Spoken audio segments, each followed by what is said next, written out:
Hello everyone, welcome to this live stream where we are going to do an in-depth watercolor portrait, and it is for Janice. And I just check the chat, is Janice here? Because Janice won my giveaway, and so you're winning this portrait, and we're going to be drawing your daughter. So that is super fun. Yes, Janice is here, awesome. Hi everyone, such an honor, so excited. I'm so excited that you won. This is cool. It's always fun drawing and painting for people. And Janice, I don't know how many years.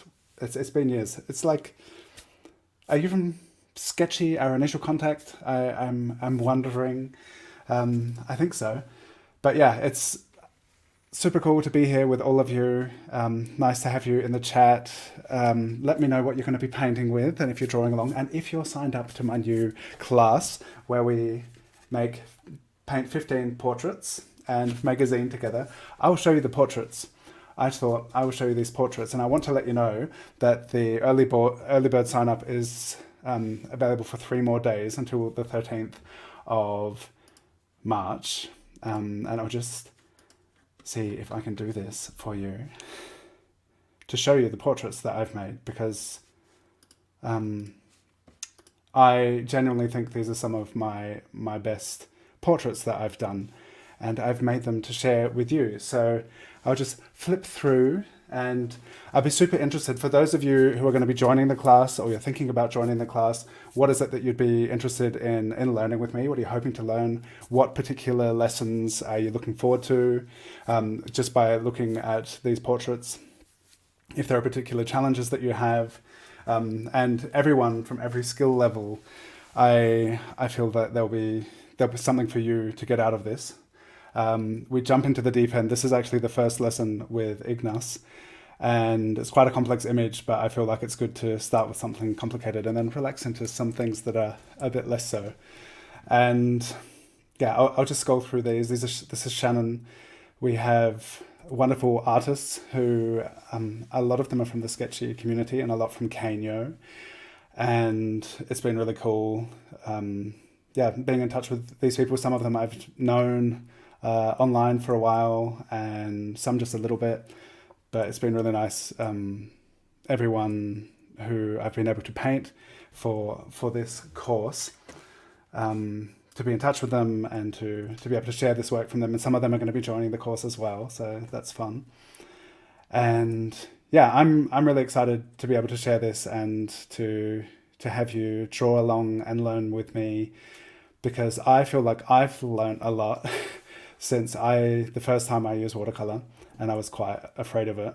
And it's been really cool getting into these paintings and exploring things, pushing some things that in the past I was a bit apprehensive with, and to be able to go through some challenges and to push through and have some successes to share with you. So I hope that you're going to enjoy it as much as I enjoyed painting these. And this is kind of like a bonus session for the course, because we're going to, this will be the kind of work. I hope this portrait is going to turn out as well as the ones I've made for the course. This is the kind of work that we'll be doing in the course. A pencil drawing, colored pencil drawing with watercolor painting. I really like the shadows in this one of Jeff. It was so fun and such a fun composition, which I'll just show you in the zine. There's one double page spread, which is this one. All the others are vertical, and this one. So that's the culmination of the course, is that I show you how to make a PDF for print, so that you'll be able to make a zine of the pieces that you do for this course, and for anything else you ever want to make a zine of. This is a really fun format. Thank you, Patricia, who taught me this a couple of years ago. And it's really nice to be able to share this, because I think it's a really nice, fun way to share our work. And if you like selling your work, this is a fun way to have a little product to sell or to give as a gift, and something that I really like. So this making the PDF is also part of the class. which is going to be cool. And here we have Janice's child. I will put up this version up here. There's a kid on the back. I changed the angle a bit and grab a screenshot of this to work from. I do not have a link to the image in the description, but you can grab a screenshot, or you can just look up to the screen to work along. And I'm just going to take a moment to read the comments. Janice is here. Janice says everyone should sign up to my new class. Cara Bullock only has premium classes, and Dylan's class is going to be one of them. Yeah, I hope everyone will love it. And until Wednesday, until the 13th, you can save $20 with the early bird sign up, and the class will start on the 27th of March is when the pre-recorded lessons are going to be live. And speaking of live, there will be some live sessions as well. This is the first of them, but throughout the course, within the first month, I would like to check in with people. If people are having challenges or questions they would like to ask, that I will do live streams and be able to address those challenges live. And for participants of the class, I will see if I can do this without, my camera just changed. Okay, now it's just cropped in closer. Because I'm just opening my Zoom room, and for participants of the class during the live streams during the course, I'll have my Zoom room open for class participants to actually speak to me and ask questions live. So I think that will be a fun way to have all those pre-recorded lessons, but then actually have the direct interaction with me if you would like to ask me things, and if there are particular challenges, or if you just want to hang out. So I have my Zoom room open now for those of you who know how to get in and want to join. And it's always nice during these live streams to have some people to talk to. And if you do so, mute Zoom mute YouTube, and we can chat in Zoom. And with all of that said, I feel like it's time to get started. Thank you for listening to me. And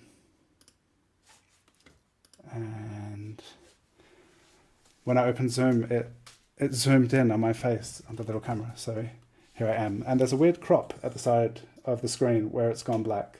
And I don't entirely understand why, but that's how it is today.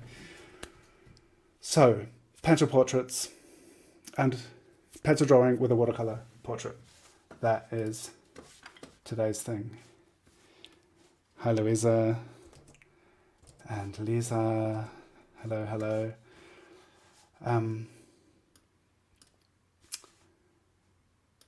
So I did some portraits of my kids recently, and so I thought it was nice that Janice sent us. What is the name of your child, if you would like to share with us, Janice? And put your Instagram account name in the chat so that people can tag you, and you can see people's portraits. So a pretty core part of the way that I'm working with these portraits is that it's about observational drawing, so drawing by eye.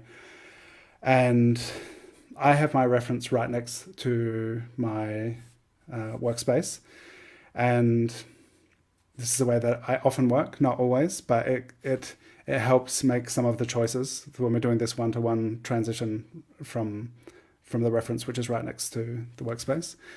And there are certain things, I know that caps can be super challenging.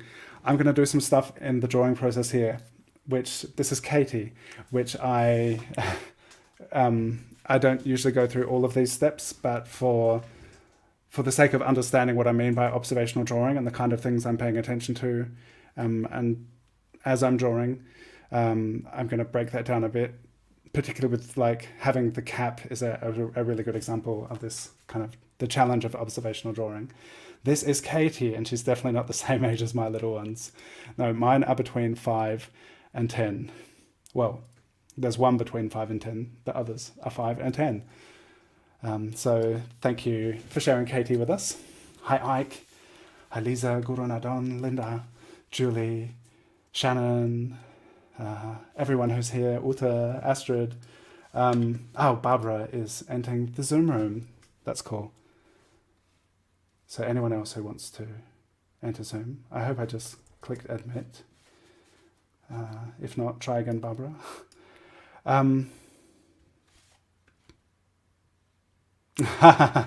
It's good that I'm not including Henry because his sister would be extremely jealous. Yeah, I thought this was probably going to be a challenge enough for this session. Barbara, I'm going to make you a co-host just in case people are trying to get in, if that's fine with you. Cool, thank you. Yeah, so there's a kid on the back, Henry, and I thought for the sake of this portrait, it would be easier if we're just working on one portrait.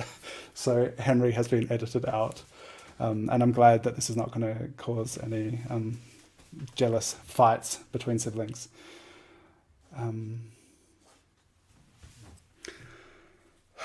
All right.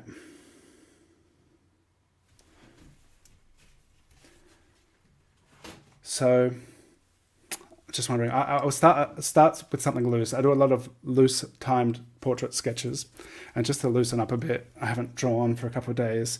I'm going to start with something loose, and then try and I won't just try. I'll double check things, make sure I've got things in the right place, and show you how I go about like finding those correct angles. So just to get moving to start with. It's good to loosen up. Janice, you said that Katie lives far away. I live quite far away from my parents. I got to talk to them this morning, which was nice. Mom said she was going to try and wake up early to watch the live stream.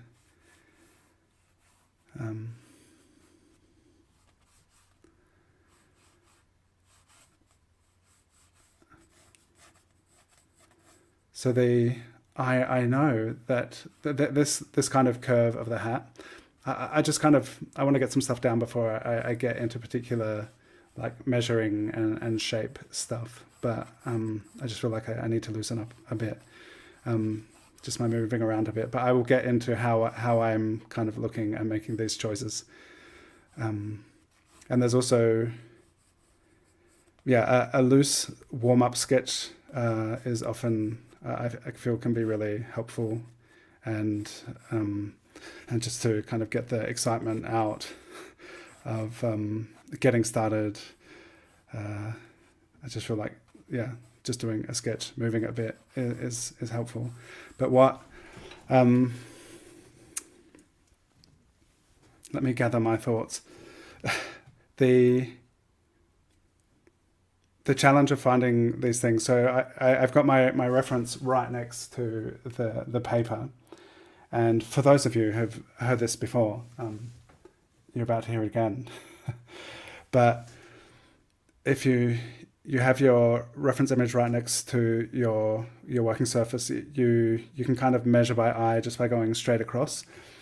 And that can be a really helpful way to take the challenge of like the vertical placement of landmarks on the vertical axis, that simplifies things a bit. And if you want the support and certainty, support and certainty is something I, with a lot of practice, feel like I like to move away from these really careful things. But just by taking the pencil like right across to the paper can start to be like, oh, okay, so that's where the bottom edge of this, the peak of the cap is. And just by holding like a horizontal edge, you can see, oh, the other peak is a little bit higher than that if we're on this, moving on the horizontal. So it would be a bit higher. And there are a lot of places where we can find these like important landmarks to put things in the right place. And this ties in really well to like, how do I get a likeness? And it's always the relationship between the spaces and distances and the angles that makes the likeness. So as many decisions that you can kind of get help with as you're working, just by using these kind of little guides and techniques to help you will help you put things in the right place. And the more you practice, the more automated this becomes, and you kind of do it by eye and can really flow. But it's totally fine to have a prolonged phase, or maybe never exit the phase of always measuring carefully. Like, everyone will find their own process and the way they like to do things. But something I have been doing a lot is a lot of timed, quick portraits, because I like the energy of a brief sketch, and trying to incorporate that into something longer to have that kind of life and looseness in a longer pose. But yeah, there's just finding in the movement, the arc of this cap, like where these 3 points are. And then on the horizontal, like the actual peak is a bit right of the center between these 2 points. But we can find how high it goes, and then you can either like use your pencil to really measure on the image, like how much space and how much difference there is, or try and do it by eye. I will occasionally look to the chat to see what questions people have, because I asked you to ask questions. Yes, that is totally valid and cool, Emma, that sometimes proportions are off and it just gives more character. Yeah, sometimes like a distorted kind of quirky drawing that doesn't have exact proportions is actually like more interesting and more fun than a super careful drawing. So that's why I feel like working towards just doing it like a brief, loose approach to it can bring more character to the drawing. But this kind of careful understanding of the way proportions are and measuring is like a step on the path to loosening up and just being able to internalize the way we look and measure things. The eye with the shadows seems like a challenge. Yeah, I also thought this was kind of challenging reference, but it's good to have challenging things sometimes. It also has the value structure is quite different to the reference I would usually select, which would have like a really clear like light side and shadow side usually. But it's interesting to do something different. Hello, Charlotta. Everyone say hello to Charlotta.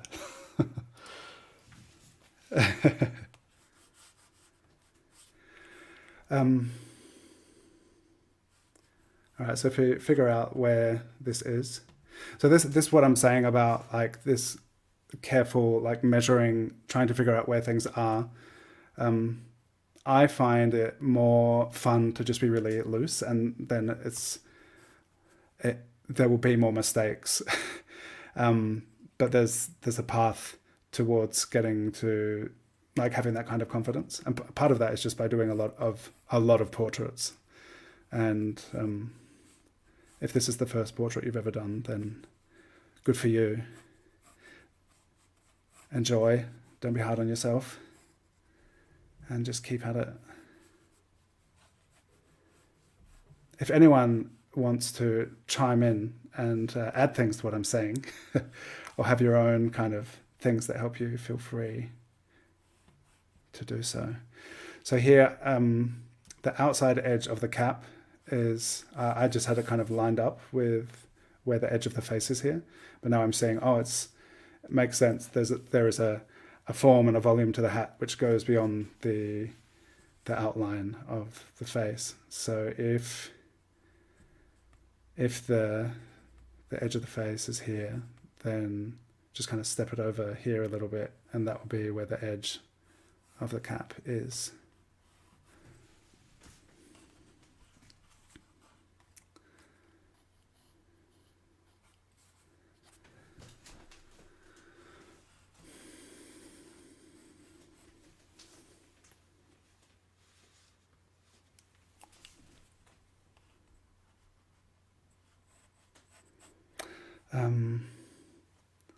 So the same way we found those 3 points in the peak of the cap, we can check in like for everything. This is like pretty good, a good spot.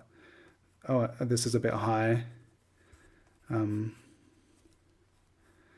this is just like, can be, like maybe you just want to leave it with these proportions a bit off, but now is like the time that you could correct and adjust things. And this method of working, like it helps to have a drawing established that you're pretty happy with, which then becomes the scaffolding, the framework that you put your watercolor onto. So we're making a lot of decisions already in this phase.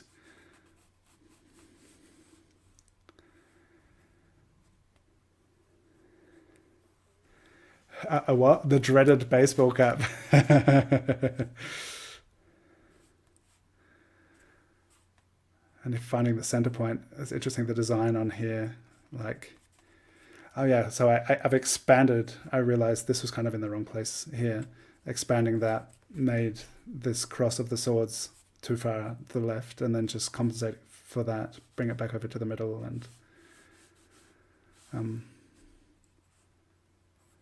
every part of the drawing that we get established becomes the point of reference for drawing the next part. So like just by expanding and finding things that we would like to be a bit different, once you've kind of feel like you've got things in the right place, then you can move on to the next thing and kind of keep adjusting things in relation to where the other parts of the drawing are.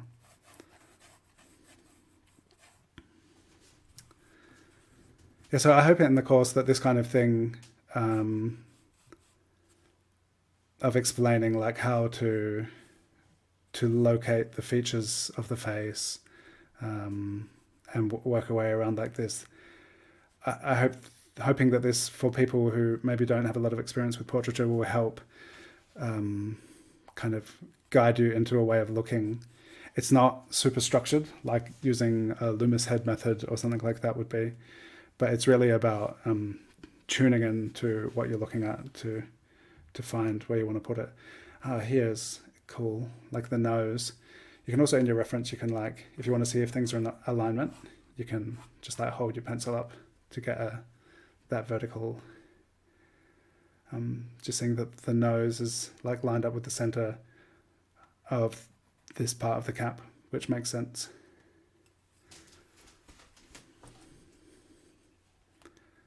And sometimes, even though I'm standing right here and I'm saying these things, talking about it, like sometimes I'm also putting things in the wrong place. But now is the time to kind of just find where you want to put things. So this method of finding the location of all the things, it's a bit stiff, and that's why I like to like do much looser drawings. But it is it's like a safe path to finding where things are, because it's totally worth doing. But if you just dive into doing really loose sketches, that it may be a longer path to get to the understanding of like where you're putting things. So there's definitely, I think, value in both practices of doing things carefully and then doing things really loosely. And it's also something that I do throughout the course, is that some of the portraits feel a bit tight, and like I get pretty careful, and there's something I'm trying to achieve in them where I just feel like I need to loosen up once it's done. And then the following sketch, the following portrait is they're much more kind of adventurous and loose.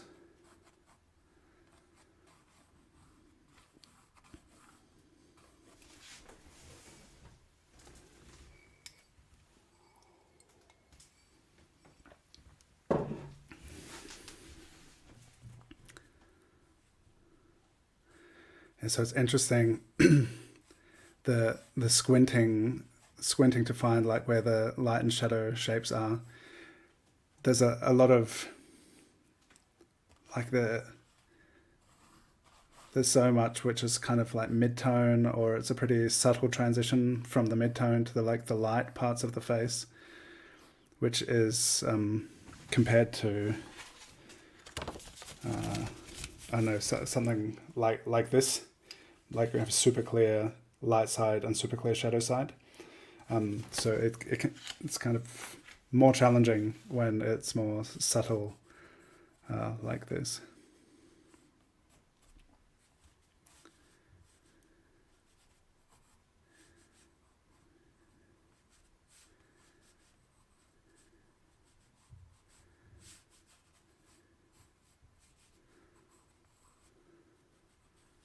How's England, Lisa?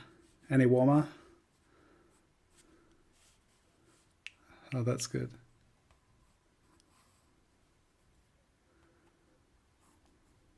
Hmm. Cool. Will you be going to the Lake District? Do you know?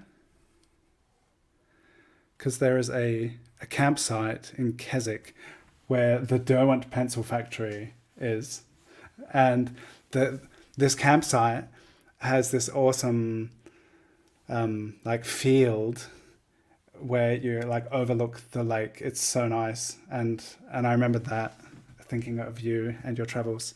It's such a really nice place to be. Yeah, cool.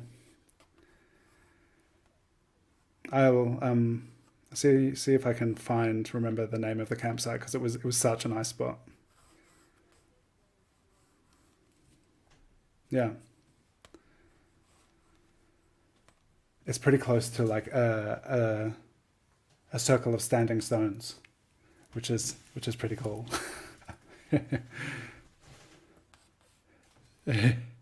Yeah,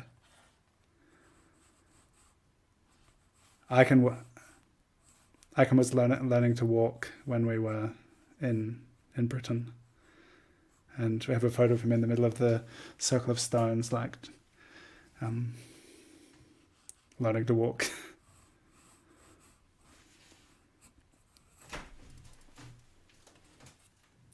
What were you about to say, Shannon?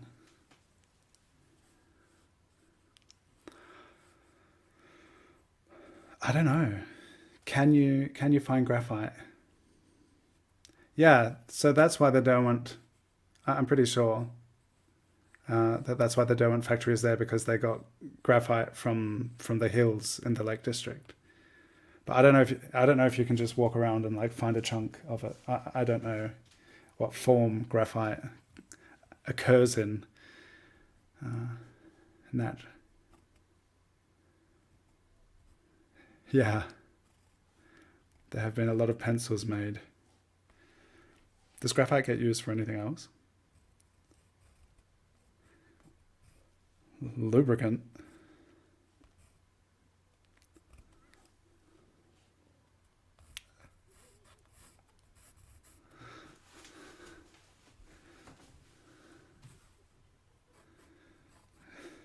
What kind of lubricant? A bit of giggling going on in Zoom. Maybe someone in the chat on YouTube can tell us what kind of lubricant you can make with graphite, and if you've ever used it, and what for. What is lubricant? For Gleitmittel. Thank you.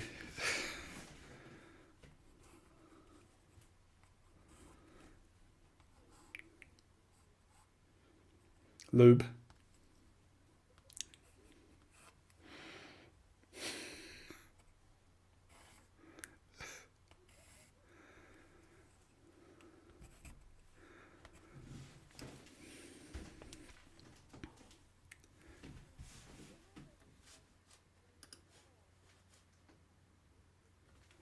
Use it in locks that have frozen up. Huh. That's interesting. So it could help me open up my car door when it freezes shut. I just get my graphite pencil and like go along the edge of the door and yeah. Just drawing in that.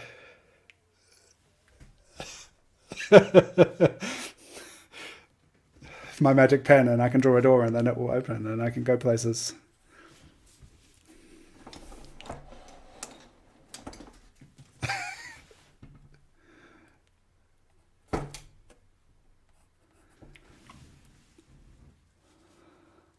Thank you for that information, Rebate.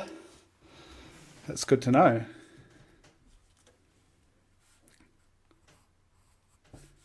Yeah, what else did you use graphite for? Maybe it has a great many wonderful uses.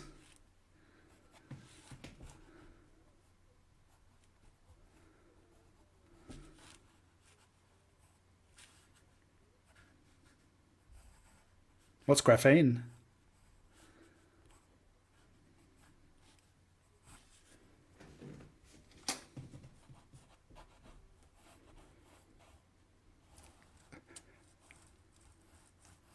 It sounds interesting because I've never heard of it before.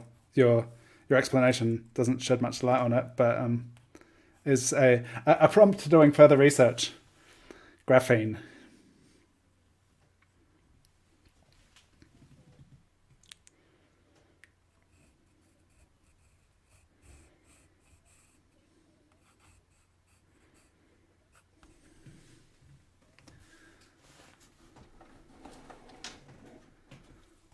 Mechanical and nuclear use. Graphene.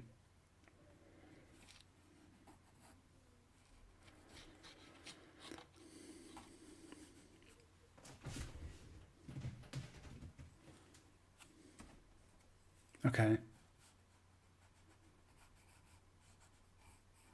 In case anyone's wondering about the half conversation that you're hearing, I have Zoom open, and friends come and hang out in Zoom and talk to me while I do these live streams, and I appreciate you all very much.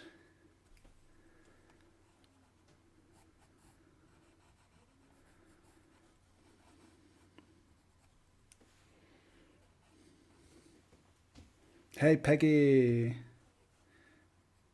can't you touch graphite? A Google hole. I've never heard that before. Going down a Google hole. That's great.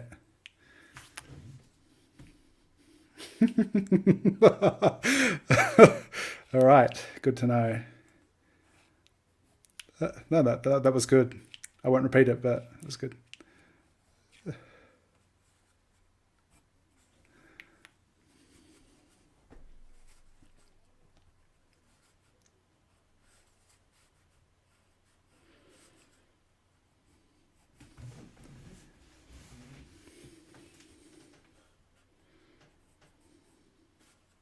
Oh, depends what. Really? Chewing on pencils can improve digestion.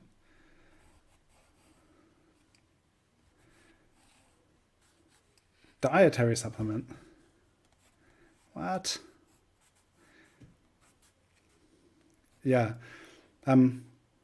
Speaking of kids, Peggy, you just joined, and this I don't know what this has to do with kids, but do you or have you ever had quails? Because someone because we were thinking, oh, it'd be cool to have some to some animals to love and care for, and a friend came to visit and was like, you should get quails. Quails of a Wachtel.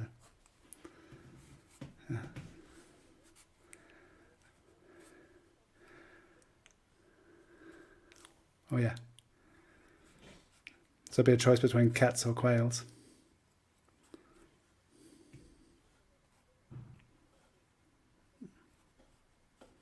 The cats could become.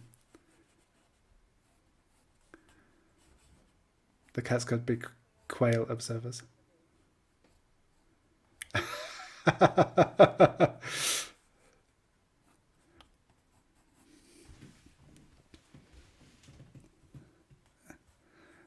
Hi, David.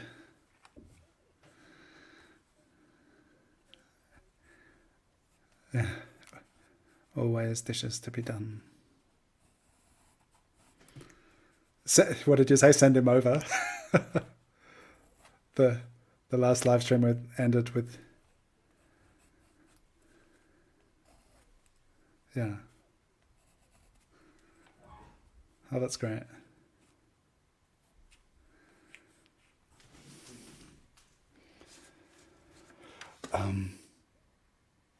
Wait a minute, I'm confused.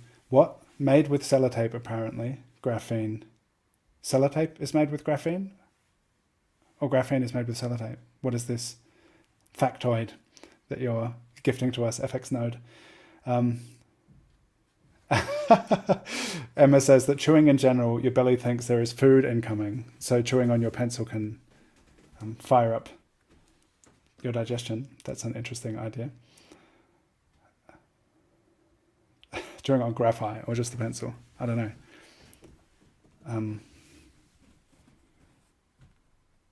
So yeah, quails. That could be.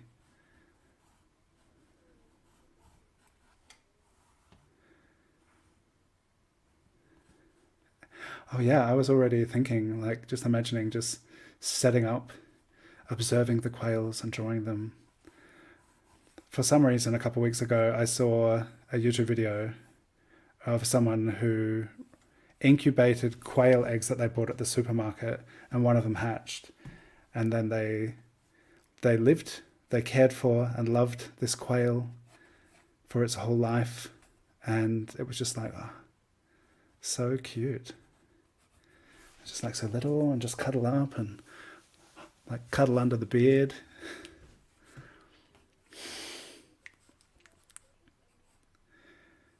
Yeah. But like, yeah, just put the quail chicks into the beard.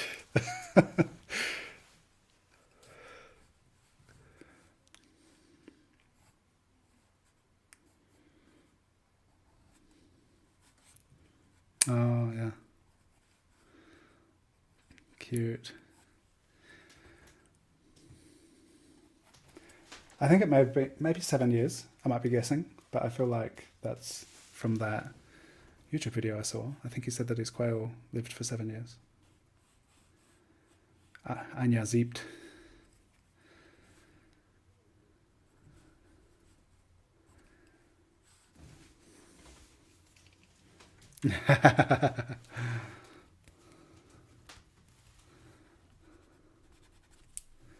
So this is a kneadable eraser, just to some of those marks I put in initially, where I then realized, oh, actually, I should be a bit lower, which I'm glad that I caught at the time. That is the live streams are super fun, but the great thing about filming tutorials, like for the course, is that I'm super focused on what I'm doing, and when I'm talking about lubricant and quails and stuff, and it has a whole different vibe, a different element of focus. No, don't be sorry. It's fun. So I was wondering, you probably can't see the eyes super well. I can't really either. They're looking off in the distance, and I was wondering if I showed my dad this photo, who's a portrait photographer, and he was like, just fake it so the eyes are looking towards the viewer. And I don't know how convincingly I can fake it. I can fake it, or I shouldn't. That some of the portraits was it. Hang on, maybe I can bring this up. I'll go back here. Of course, I'm faking stuff. Why is that just over there? I want it in the middle. Or maybe I can just leave it on the side. A course on faking things, that would be great. I could probably benefit from doing a course on faking things. But like, I think these eyes are really interesting that I've done here. Can't tell what they're doing, yeah. But it's just something really cool and expressive. And that's why I thought, even though this is not a reference I would have chosen, like having kind of limited detail in the eyes can also be interesting. So there's interesting moments that can be kind of captured even with like limited information. So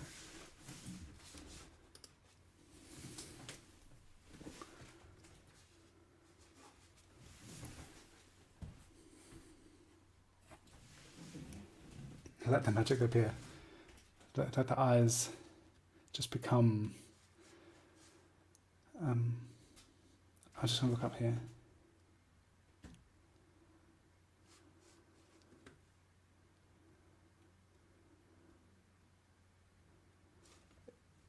Is it? I was a bit distracted when I asked you earlier what your commission is, but is it a human? A person and oh yeah, a person and a cat. Cool.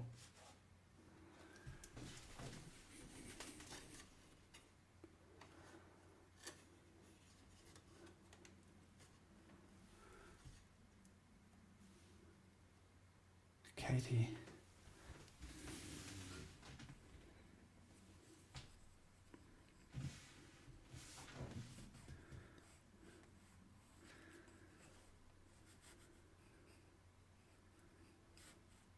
Just randomly, synchronistically. Maybe you need to get some quails, Louisa.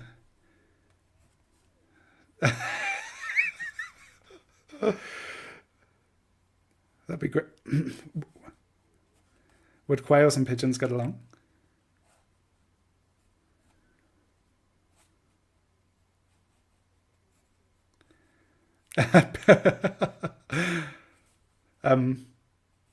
Yes, our friend who came over and planted the quail seed in our minds said that they're wild birds and that they still exist in the wild. I was like, how can a little quail be a wild bird? They're so cute. But so the story arc, beginning of the quail era.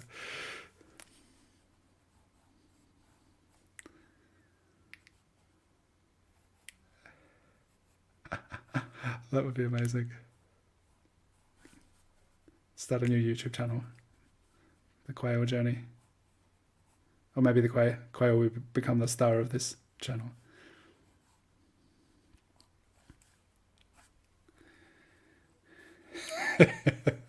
In his beard. Like that Radagast the Brown from Lord of the Rings. Has like a bird under his hat, a nest. Okay, I'm feeling now like not much is happening. So I've like established a lot. Any questions, anyone? I stopped discussing the technique a while back and got distracted with this wonderful line of conversation. But now I feel like I've established a lot. Keep looking around, kind of like checking in. The eyes are a bit tricky, but they're going to be in the shadow. It'll be interesting. And maybe now is a good time to get into putting some watercolor down. And part of what I've really enjoyed about the process and what I share in the course as well is like get to a certain stage and then like start blocking in some color, and then once it's dried to then tighten it up by doing some more pencil work on top of the painting, which I've found to be really kind of a useful kind of sequence. And it's not always necessary, but sometimes it's really helpful. You feel like you've got something cool established in the drawing, and then you start painting, and you like lose the definition of the line work, but you can come back to it and with a darker pencil, or just you can just like redefine and reestablish things that have been present earlier, which may kind of get painted over.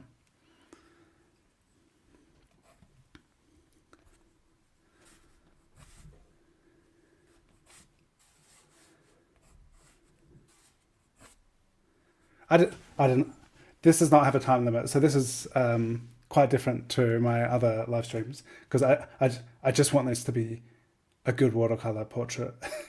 so usually, like oh my goodness, we've been at this for quite a while. So a lot of the live streams I do, we do 10-minute portraits. This is a lot longer than 10 minutes already. Wait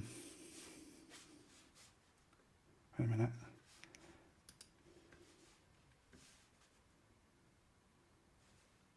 Janice says, I'm just happy when I can make both eyes look in the same direction. That's a good achievement. Yeah, seem to struggle with this eye direction. It's tricky. One of the there's just not much information there. So I also don't have much established, and I'm just gonna kind of go with it. I'll zoom in a bit so you can see how there's not much going on.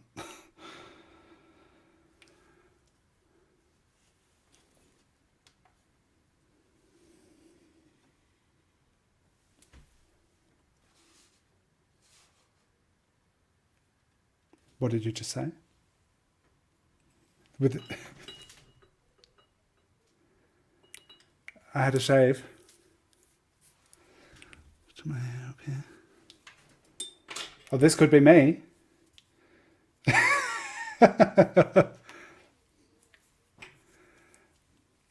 This would have to be quite a shave for this to be me. Okay, so I have my paints here. I'm going to start doing some paint. This is the Gris signature watercolor set, and the paints that I have been using for the course. These are large pans. This is the first time I've actually had like full pan watercolors. I've always had half pans in the past, and now I have these ones.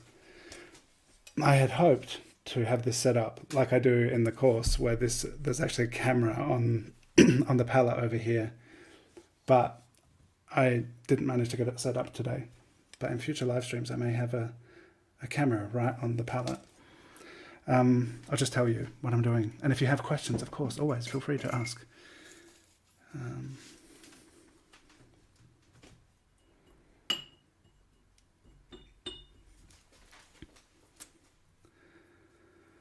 All right, there's not much that is really white.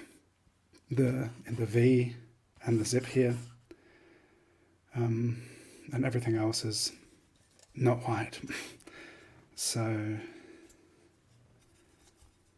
it's been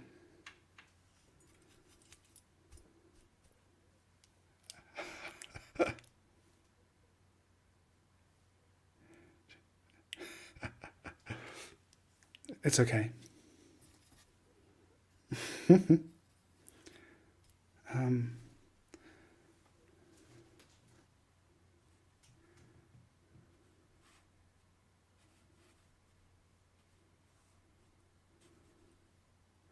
I'm just going to go over the whole face with this, which is like a mix of raw umber and quinacridone gold. It was funny in the beginning of recording the class, I was saying quinasidone, and then Terry, it was like it's quinacridone one Tuesday, and I was like, whoops, I've already recorded videos where I'm just mispronouncing it. It's not something I'd ever had to say before. But quinacridone. Quinacridone, it might be.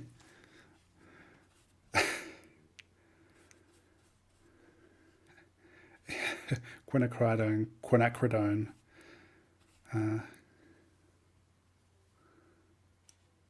Yeah. It's definitely aluminium.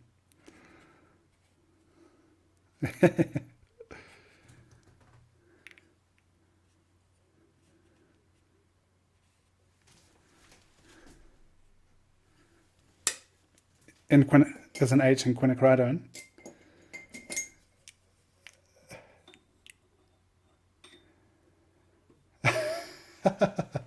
Emma just shortens it to quinoa gold. Oh, wow. Reparto has just finished your drawing. That's amazing. Well done. If you are sharing the work that you're doing, I would love you to use these.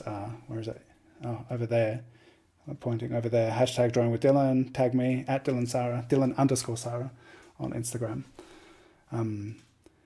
And Janice, did you put your Instagram name in? And people can tag Janice too. But I'll be sharing whatever you tag me with. So Janice, you can keep a look out there too. Quinoa gold. Golden quinoa gold.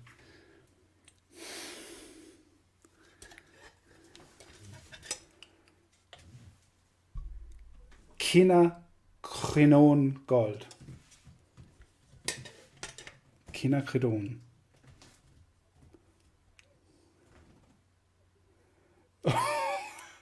China. Is it from China? China. Quinacridone gold. At Janice _ price _ art. There we go. QG. Quinn gold. QG. Yeah, so tag Janice with your work if you're sharing. There's an interesting bounce light of the grass up into this area. It's kind of like green in there, which is a bit weird. And it's super dark, so I'm just going to put some green in here, even though, I don't know, it's not something I wouldn't feel like it should be green, but it is green. There's all this green light bouncing off the grass. And it will get darker in the shadow.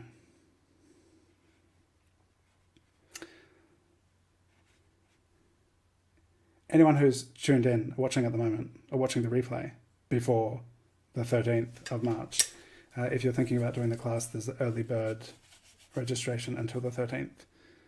And it's $79. And after the 13th, it'll be $99. And I figured out today that's $6.60 per portrait class, which is still pretty good, which is still awesome. So if you'd like to sign up, please do.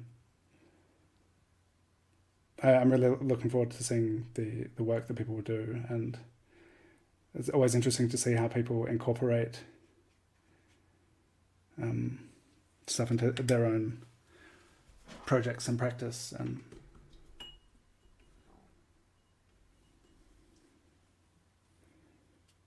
I'm going to use this pinky pink, hot pink. So this is Brilliant Opera Rose, which is a Holly's favorite color from this palette, and in life perhaps.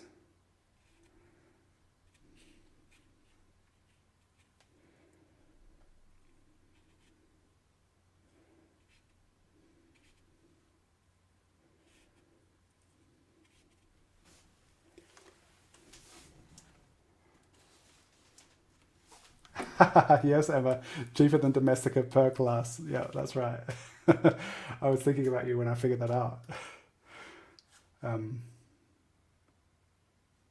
What? What is this? There's another great yellow, but it's from another trademark called Irgazin Yellow. Super Lightning from White Knights. Irgazin. Irgazin Yellow. It's my mom. Mum and dad are here. Hello. Good morning.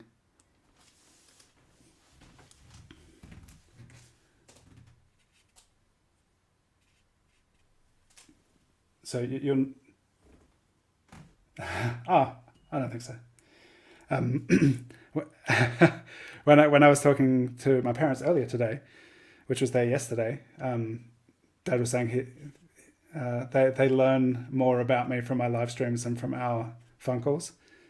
Because when we have phone calls, like the kids are usually putting filters on their faces, wanting to be unicorns and crap, and like putting stickers and using filters, and it becomes not about the conversation, but just about the kids wanting to use my phone. So yeah, by tuning into my live streams, they get to hear things about me they've never heard before. It must be about 7:30 now, I think, for my parents. Thank you, Lydia. Perhaps it would be a good idea to remind everyone how and where to register. I think and hope that I put the link in the description. It's a fairly small description text for this live stream, but the link is in there. So if you scroll down, you'll find the link, and then you can sign up to the class and take advantage of the early bird offer. And I also put another link in there. If you would like to commission a portrait, that is also a thing you could do. I like painting people, and I'm happy to paint the people that you like. So both of those links are in the description. Thank you, Lydia, for mentioning that.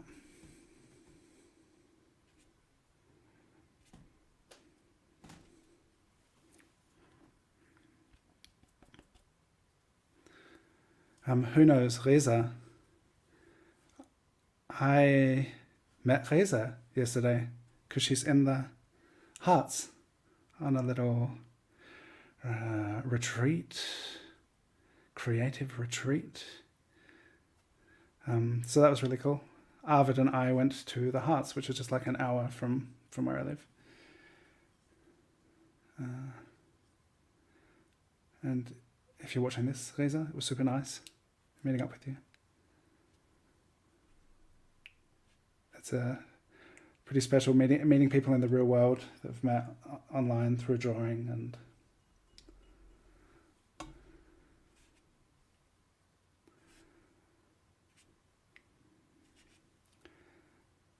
sometimes there's a point where I feel like I'm being really careful and hesitant, and particularly because this is for Janice and not just my own thing and me just doing whatever. Like there's I guess there's this extra kind of layer of perception where I'm like, oh, this is for someone else, and you want it to be good, and then sometimes I'll be a bit more careful, and then it's like, oh, maybe it would be better if I was less careful. So it's an interesting balance to find. But just carefully layering things up is also really, I think, there are a couple of different approaches, and also covered in the course of like carefully layering things up, or just going like really direct, really wet, and like putting lots of color in, which is a more kind of bold approach. And it's nice to kind of find a balance between the two.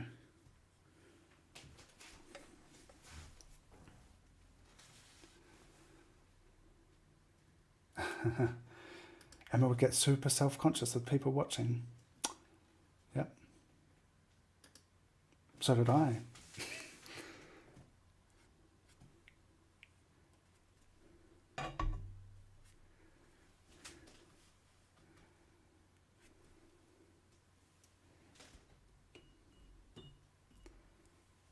So I showed Mum and Dad there were two references. Jenna sent me 3 references, and 2 that I was kind of thinking about working on. And I said I was going to work on the other one, but I'm working on this one. So there you go. Hello, Pigeon.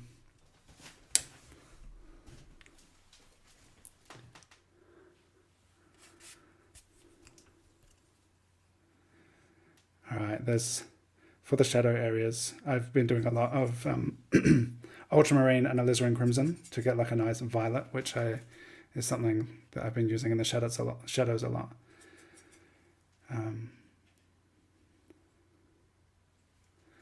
And need to darken up some of these areas. I'm just going to go over it.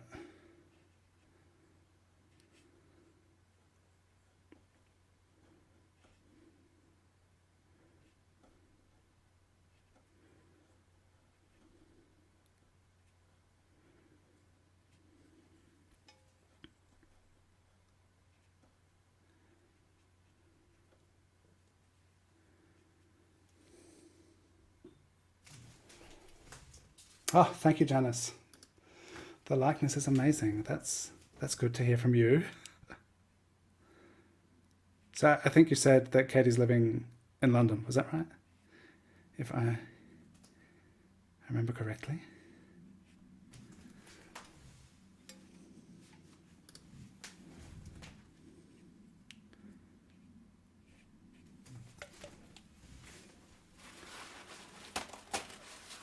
Still a bit wet, that paint running down the face, the places I don't want it to be.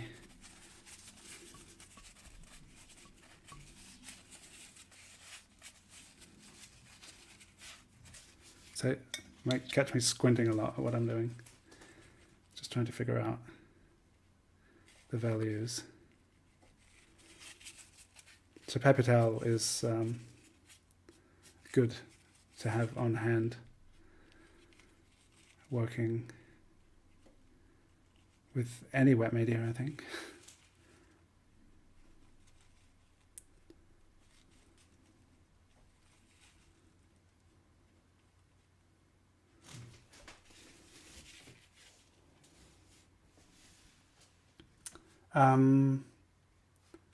Yes, she's in London. She's been there since graduating college. How long is that?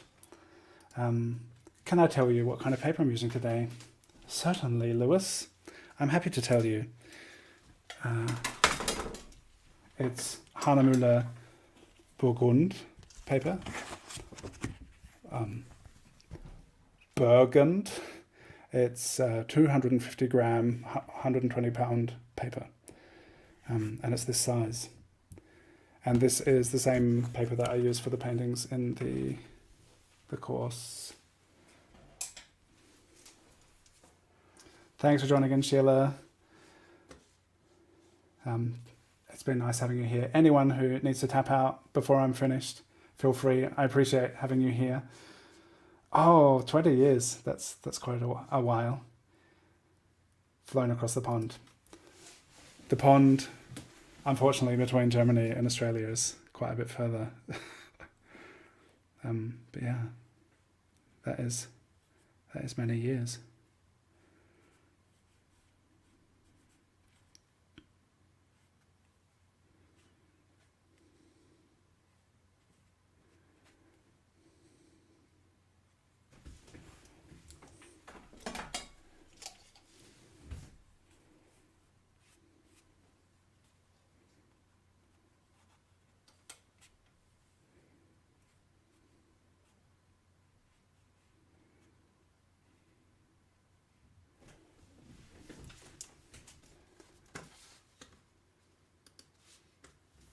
Where are you at the moment, Lisa?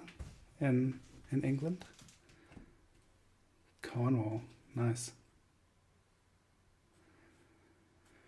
I spent an Easter in Falmouth. Cool.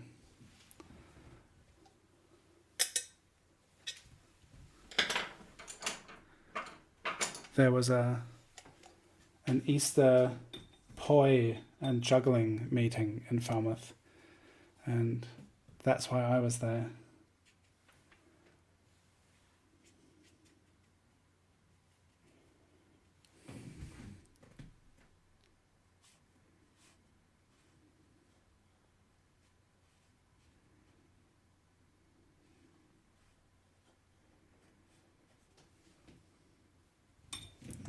Peggy's cat.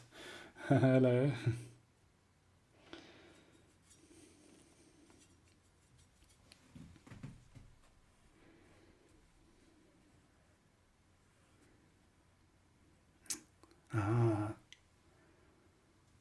Land's End.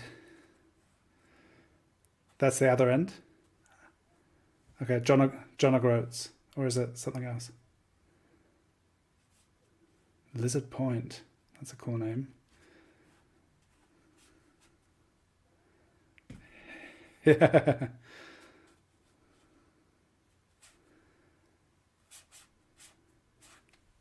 Oh, I told you I'd look in that book. I'm just remembering now. The Magical Places of Britain. Yeah, when I remember. It's a really cool book.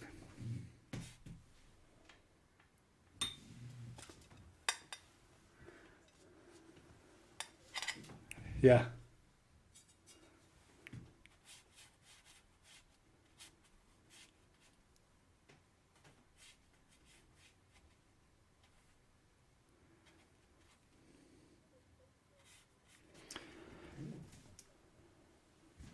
Was it Mother's Day in Australia yesterday, Mum? Happy Mother's Day. I talked to my mum. She didn't say anything about it. She didn't remind me. In Germany, it's a different day, and I can't remember. Yeah.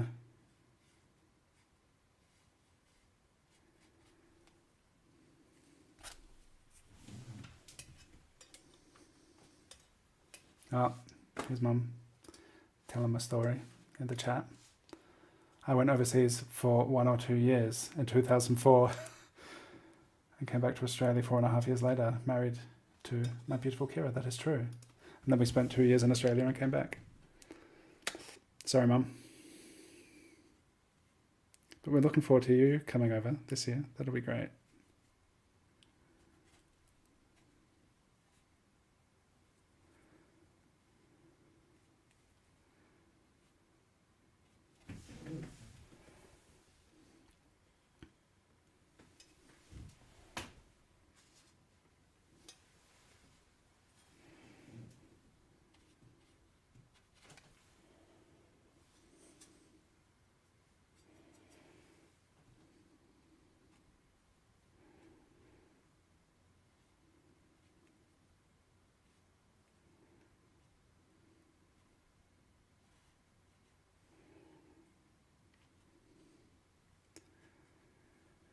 We went to a quarry today, which is a really old quarry, and that's really close to the creek where I like to bathe in the very cold water. And it's the first time I've ever been to this quarry. And Iken was there a couple of weeks ago, and he found a fossil, just like found a cracked rock, and like, oh, there's a fossil in here. And it was like something that looked a bit like an ammonite, but not a crystallized one. It's a rock. But that was pretty cool.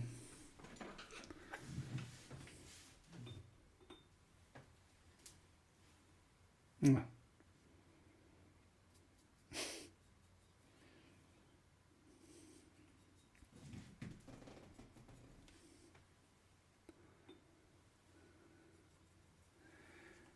Barbara, have you seen more videos of that Turkish woman who?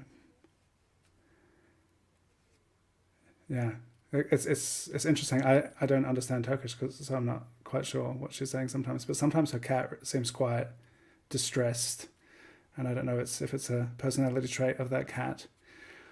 But there's like a video where the cat's like, "Meow," and she sings to it, and it chills out. And that one video where it's just like blissing out as she's making music, that was so cool.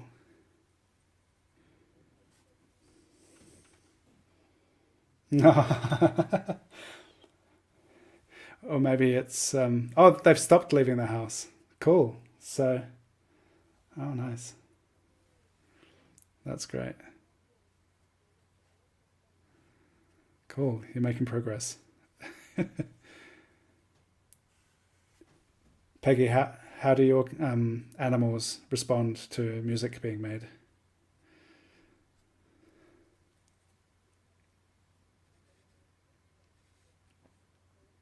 Oh, horrific. They didn't like the.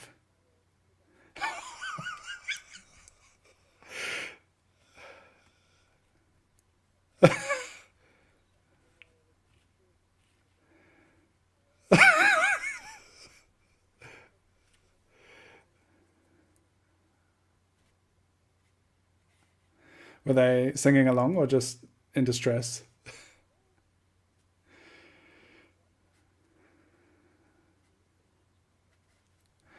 Oh, wow. Became a challenge while teaching, I can imagine.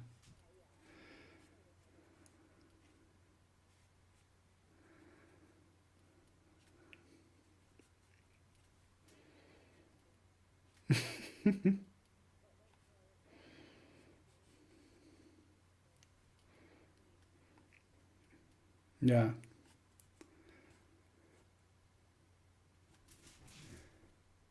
Yeah. We have a rechargeable fire lighter that we use to light our candles instead of using like matches or gas uh, lighters. And that you recharge it by USB, and it has these two little nodes, and it makes this little spark, and you can light a candle or set something on fire, I guess. And when it does the electric thing, our kids hear something that we can't hear.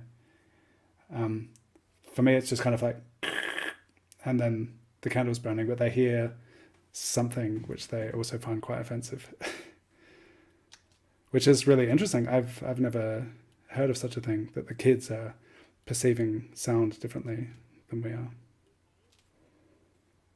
Super high. Yeah.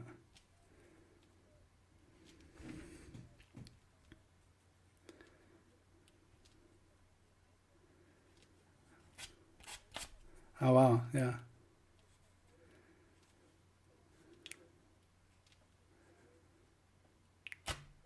Like the TV always made that sound. So maybe it was something inside of it, like the electronics, that there was something happening.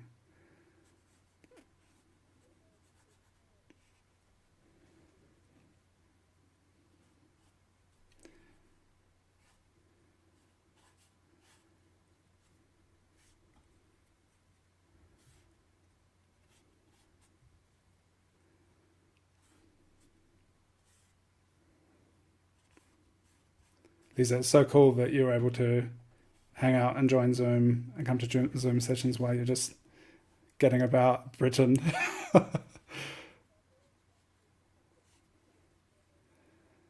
Okay, cool.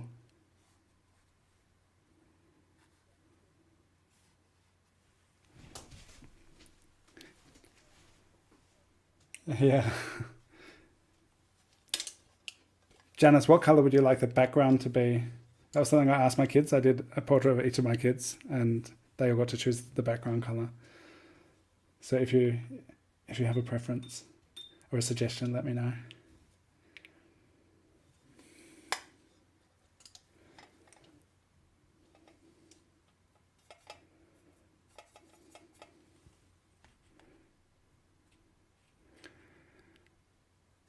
So it's interesting working when the paper's really wet.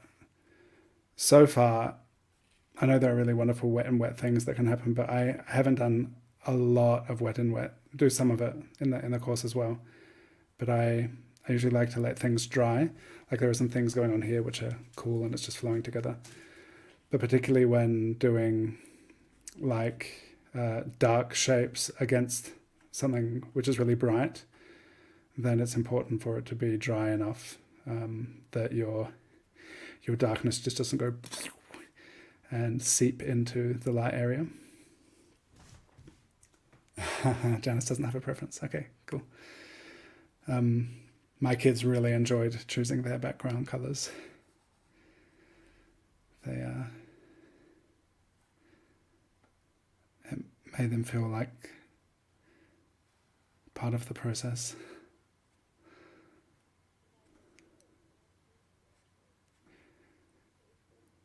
Yeah, yeah, it was really fun. I did drawings of them last year, and I had chosen different photos from throughout the year. And the photo I did last year was Icon dressed up um, in a top hat, which actually Arvid's wearing in this year's portrait. Um,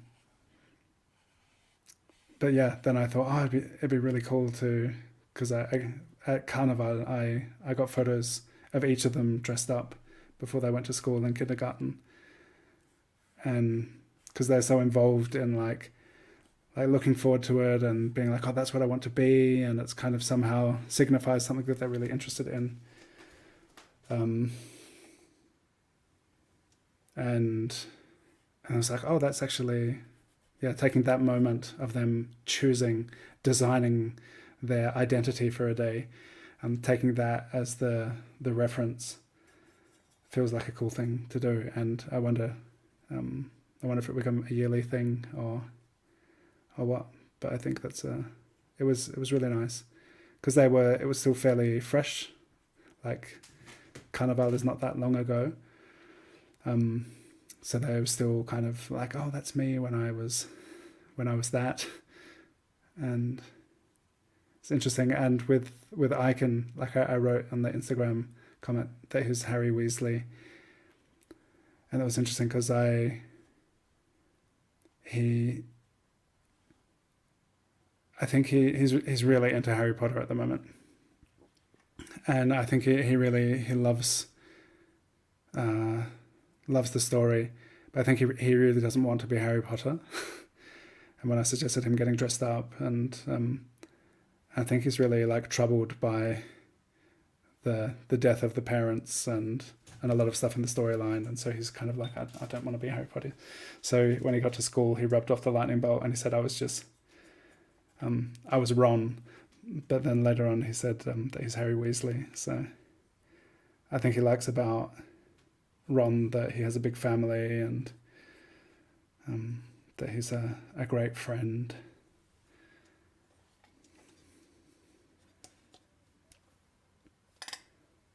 Ah,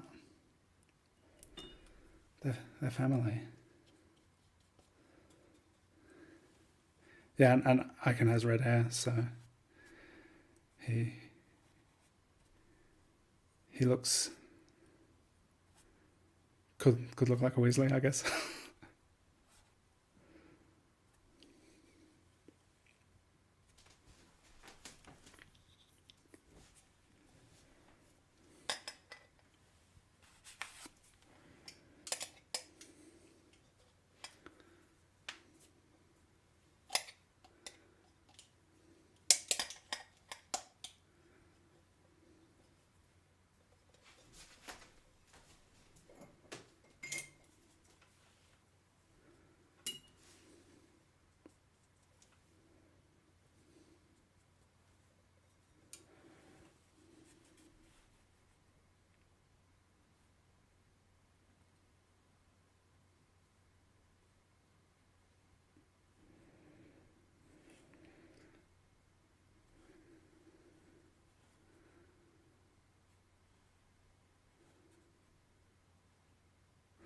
So I'm planning before the lessons go live on the 27th of March. I want to do a live stream where I would focus specifically on like techniques of measurement and recognizing angles and shapes and stuff. Because I just talked about it a little bit at the beginning of this, but this is more focused on doing a whole portrait. And I would like to do a live stream where we just really focus on shapes and recognizing form, and that's something that I think will be really valuable throughout the course.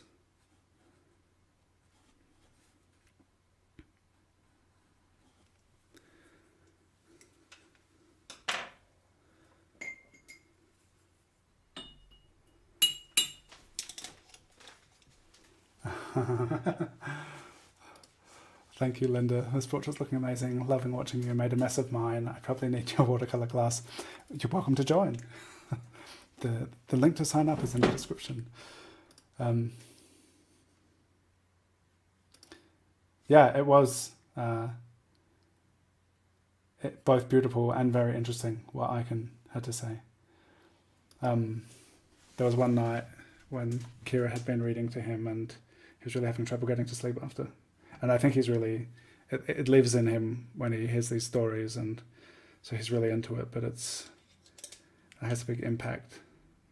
And this one night he was like, we were just in the living room and he's supposed to be going to sleep, but he couldn't get to sleep, and he kept coming and checking on us, and he was like, what if something happens to you while I'm asleep? And I think it was because of Harry Potter that he was concerned.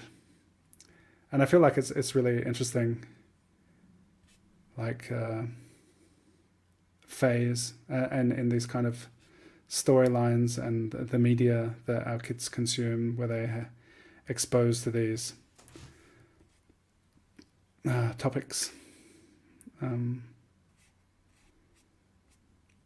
Like as his world of experience expands beyond what he knows from life, it's really interesting, because it really, I guess everyone kind of processes these stories differently, and Arvid doesn't seem to be bothered by the idea of us being dead. sometimes he's been like, oh, I can't wait until you die because then I'll be able to eat biscuits and drink juice all the time.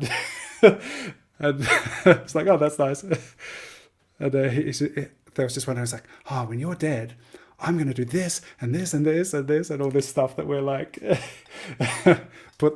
we put the brakes on. Whereas I can get really touchy just about the thought of it. And I can, Arvid has a very different perspective.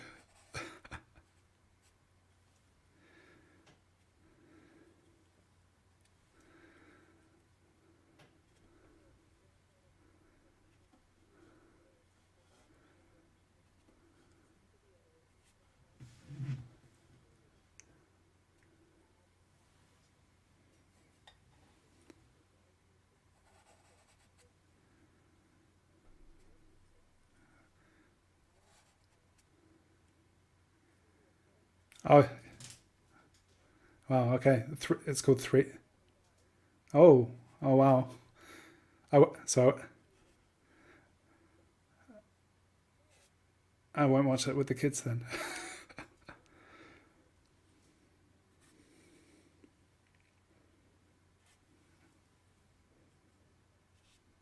Oh, yeah, that's rough.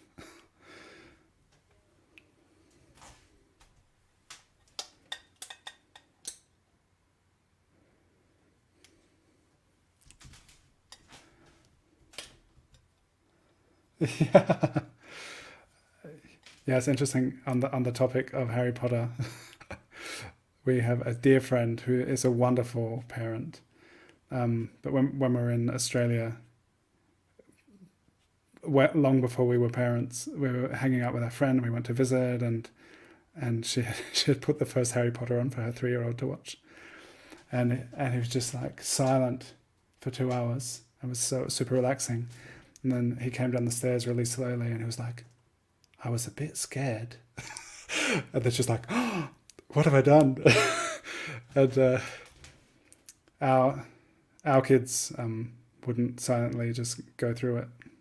But it's like, oh, now that with our 10-year-old, it's like, oh, I don't know about, letting him watch it yet. It's like, oh, yeah, that I think that would really have an impact. E.T.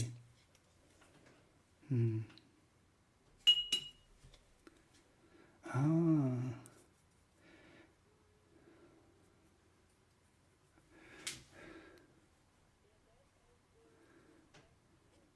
the black dog was.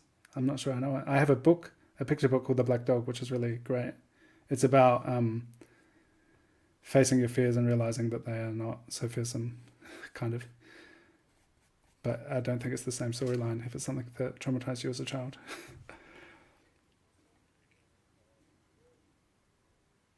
Ah, okay. The the black dog in the Neverending Story.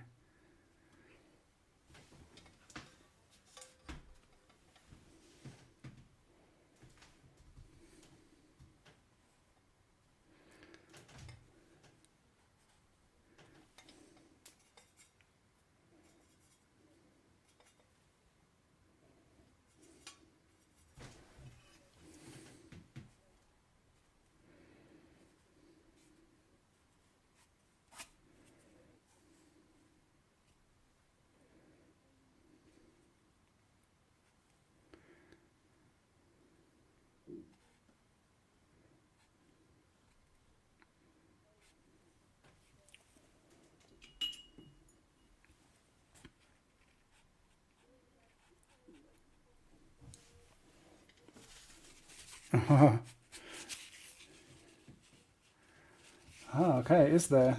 Mine is definitely rao. So this is not cold press. No, this is not hot press. It's definitely cold press because it's really like rough. I'm dropping my brushes.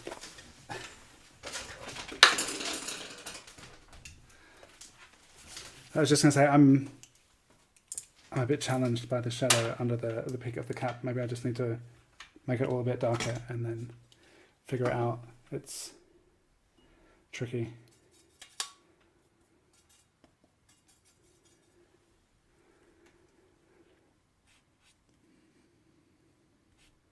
Thank you for joining us, Peggy. It's great to see you. See you next time.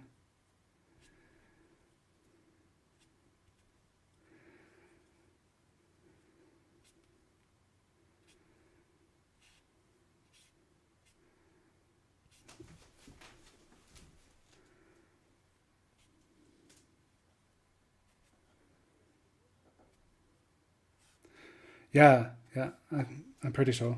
The last one I did, the last course I did with the Carabolic Art School, all of the lessons went live on the same day, so you could just like binge watch them, or do it over the course of a month, or do one a day, or whatever you like, really. But they will all become available on the same day. But as I mentioned, I will do some live sessions, which I like pace out, and perhaps for the first couple months, so like April, May, maybe my live streams will be um, more oriented towards watercolors and addressing whatever people would like to kind of talk about.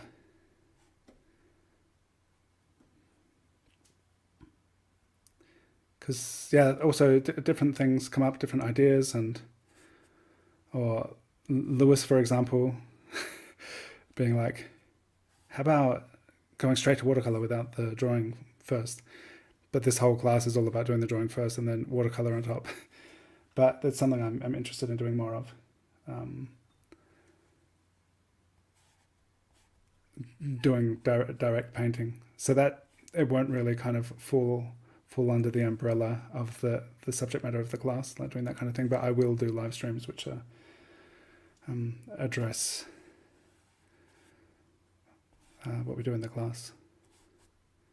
So yeah, the lessons will all drop at the same time, and you'll be able to do all of them. And then there will be some live sessions too.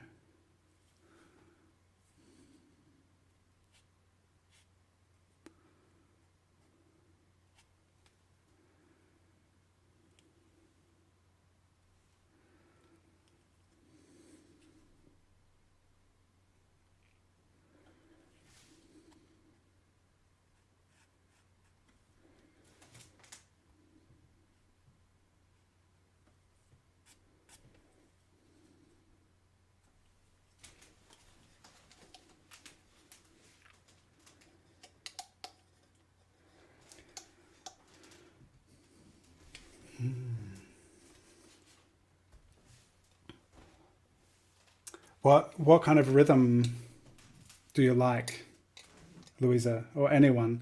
If you're doing an online art course, so I have my natural ink class that I did initially when it came out. It was like paced. I think maybe there were 3 lessons a week over the course of, I can't remember how long, but it was kind of spread out over a month. So it was kind of paced throughout the month. Um, and Louisa has just said it's hard to do like self-directed, like here it is, just do it all. It'd be interesting to know your experience of how you um, how you go with these kind of classes.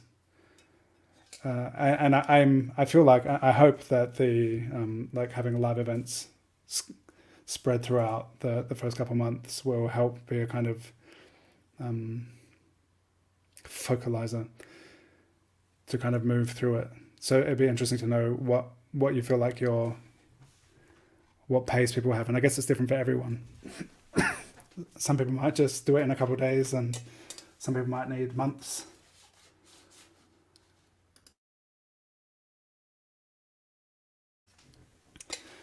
But I'm still, it's the live element of things is still still kind of can can take shape however it needs to, really. So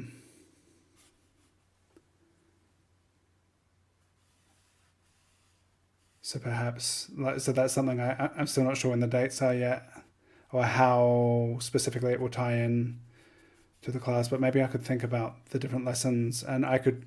Would it be helpful if I made a suggested timeline, like, and if so, like how many sessions do you think you could do in a week? I don't know. I guess it's tricky. because it'd be different for everyone. But I'm just wondering what people think would be a good way of having the live sessions integrated into the course experience. Louisa, you can answer first.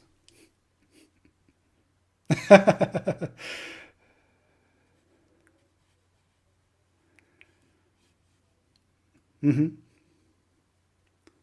Cool. So have you ever done like a daily challenge thing before?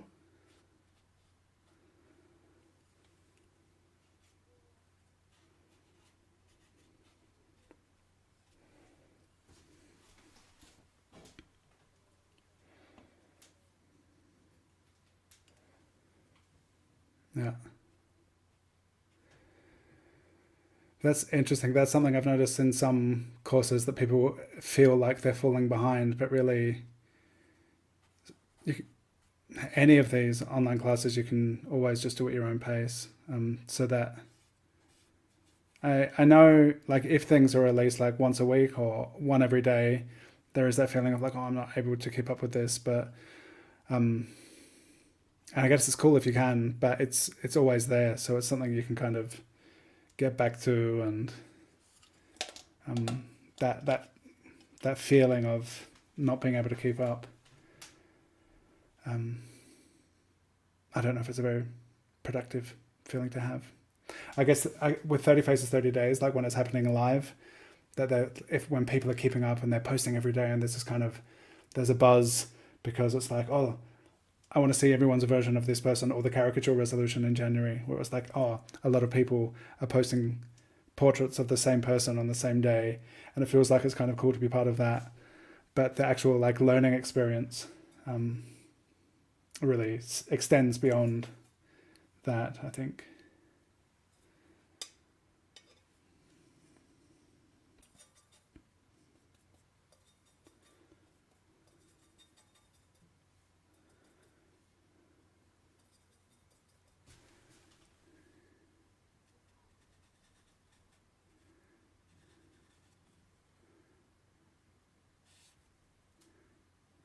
Yeah.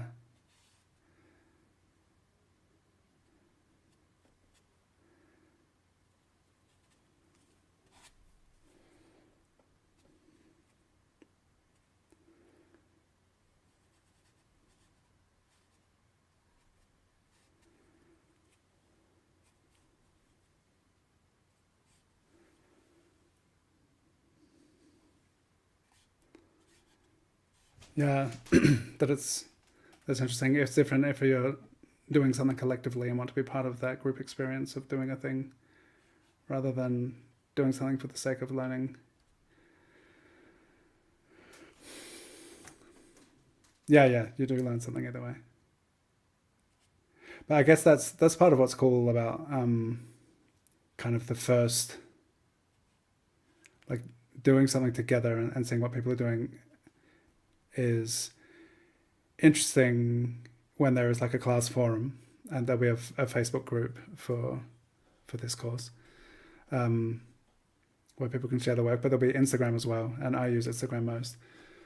Um, but when you can see people going through the same challenges, and maybe someone's like struggling the same way you struggle, or that people are able to exchange and kind of maybe help each other out with things, that's cool. But it's always the case, like, unless unless I've been teaching in like 30 Faces 30 Days, I find it super hard to keep up with that kind of rhythm. Um,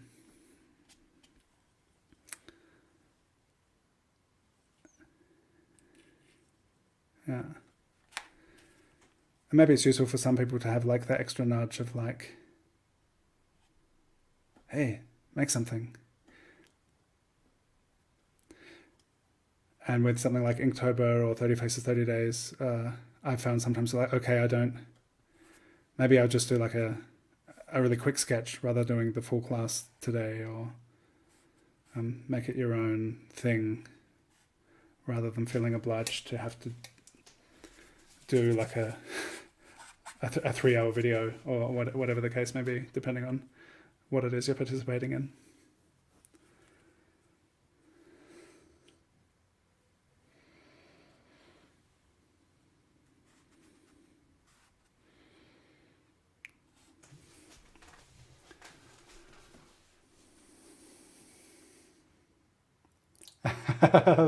They could talk to each other.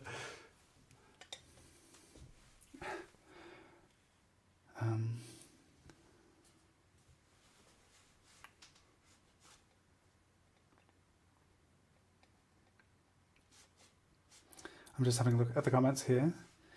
Emma likes that I made it look a bit more towards the viewer. Yeah, I feel like the eyes going off the side of the page, just compositionally, and for the portrait seemed like it'd be good to have it. Even though it's like super subtle and I've hardly even drawn or painted any detail, but it's just it feels like it's more directed towards the viewer. Are there live Q&As with the demos too? Do you mean each specific tutorial? I'll be like active when people in the forum, in the Facebook group, if people have questions about the specific classes and want to share and stuff. So I'm approachable if anyone at any time has any questions. But the live sessions will be a way to address it so that other people can hear it. And it's yeah, Linda, get overwhelmed having it there all at once. And also realizing some people will love that. Yeah, and maybe some people will just go for it and just like churn them out. But it's nice. I feel like it's nice to have like a kind of paced rhythm. So maybe even personally just be like, I'm going to do 1 a week, or I'm going to do 3 a week, or like it might be a good way to do things.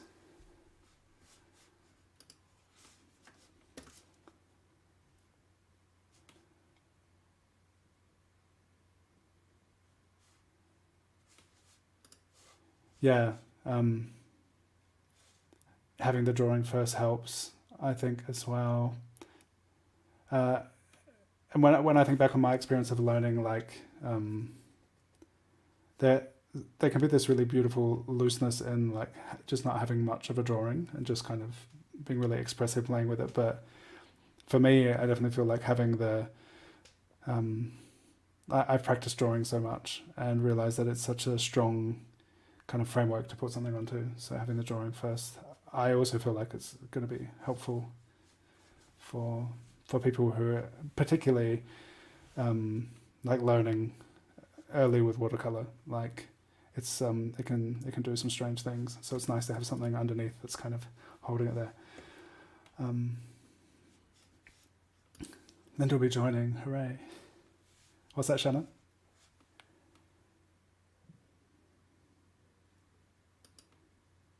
Mm-hmm. A calendar with 2 to 4 portraits a week. So have that like be like a suggested rhythm for doing it. Yeah.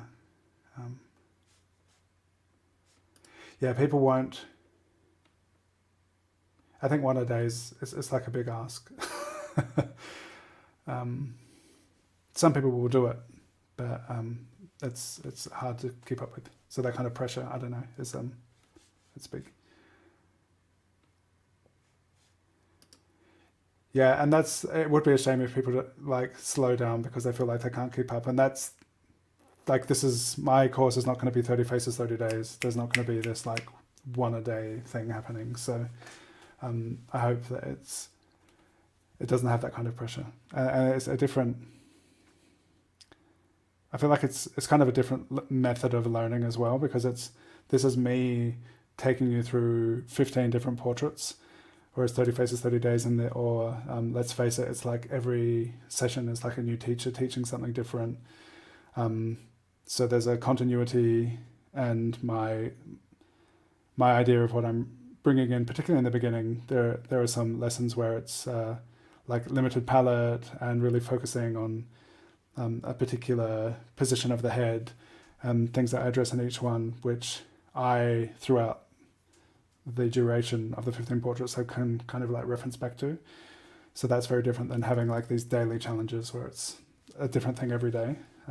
So I hope that it's the kind of, I haven't even thought about it being like a kind of pressure to keep up. I don't think that's going to be an aspect of what the course will be. having a slightly high price is actually a motivator to start a course. Oh, good. I'm glad to hear it. Yeah, I mentioned to you last time that I had one of these live streams that I have domestica classes that I've bought that I haven't done. I'm just like, oh, they're so cheap. I'm gonna get 4 courses, and they're still waiting for me to do them. So, oh, thank you, Janice. I'm happy that you're enjoying watching Katie appear.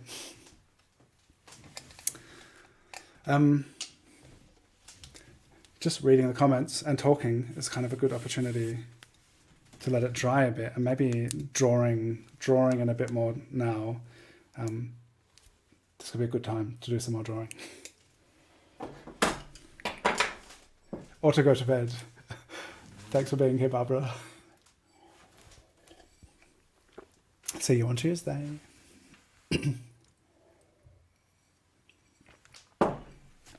Tuesday, by the way, must be the 4-year anniversary of the weekly sketch sessions, the drawing with Dylan sessions. So everyone is invited, as you are every Tuesday, to come and join the 4-year anniversary session. I figured out that it's on Tuesdays alone.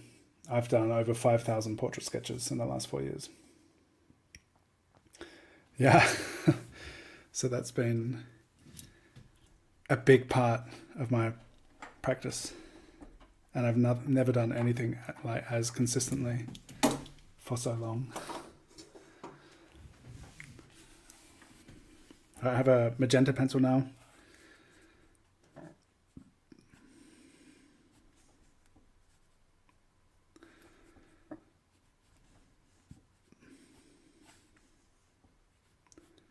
Something really interesting, meeting up with Risa, this is a little pencil. One of my favorite pencils, the Polychromos magenta pencil.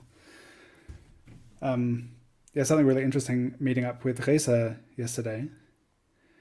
Something that we have spoken about doing in the past with live streams. I've definitely have talked about it.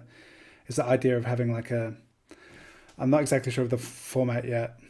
I think I mentioned it, and what Reza was talking about was like having a Tuesday sketch session where we talk about art business stuff. Because Reza is also like many of us working towards doing more of what we love and doing art as business. And I think it would be really a great opportunity to address lots of different things and different ways that people approach like the business side of things,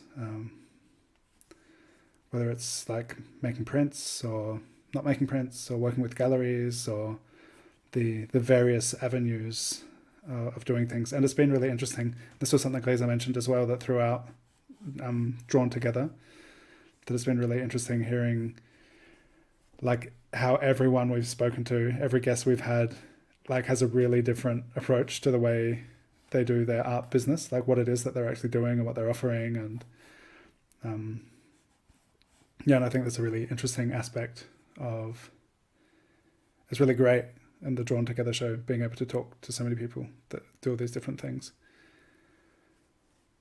And just knowing, I just wonder in what ways it can be helpful, because there are so many of us that are like in this together and we're like creating, and or perhaps something that people may desire to earn some income with, and like figuring out how to do it. I think it would be really, it was cool to hear from Reza that is still a relevant thing. That I mentioned it quite a while ago, but it would still be a really cool thing to do. So I wonder if it could be within the context of a Tuesday sketch session, something we talk about, or I was wondering if there'd be some way to do like a roundtable live stream where different people are talking about the different ideas or the different ways, different experiences that they've had and stuff. I think that could be really interesting and beneficial.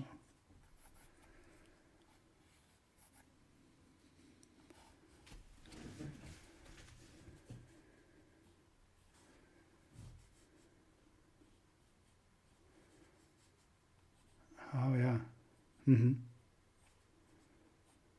That's interesting.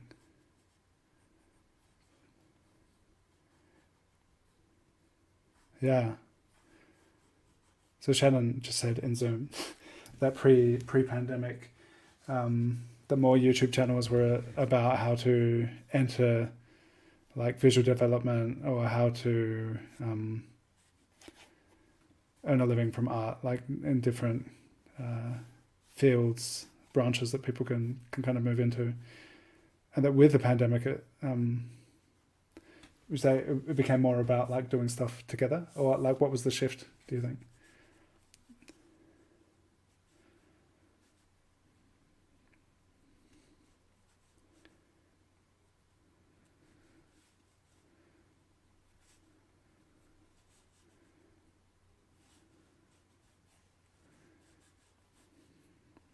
Mm-hmm.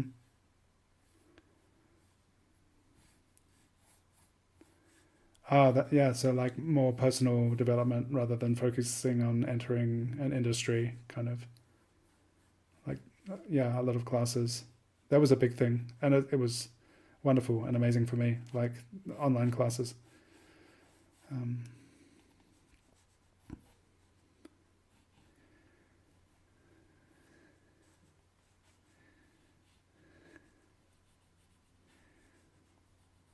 mm,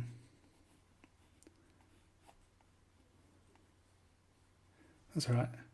But we're also still doing it, so it's okay.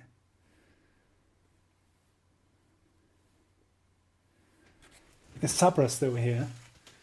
Sabra was here in the beginning. There's still 24 people here. It's amazing. Um, yeah, Sabra is going to join us. So I'll just highlight this from the very beginning. Sabra Aulad Issa is going to join us on Thursday for Drawn Together. So it'll be really nice having a chat. Sabra has been present at my Let's Face It lives that that are happening on the last Saturday of each month. And so we've had the opportunity to talk, and it'll be like, oh, Sabra has done a couple of live streams, and yeah, just be a nice opportunity to hang out, talk about things. Goodbye, Emma. Or hang on, have a good night. We're talking to me.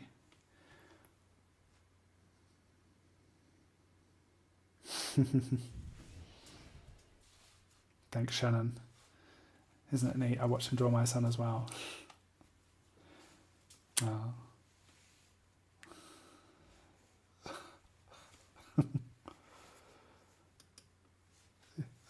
Yeah, that was so cool. Yeah, it was something I was thinking about today because I was yeah, the portraits I had done for Kira. Oh, the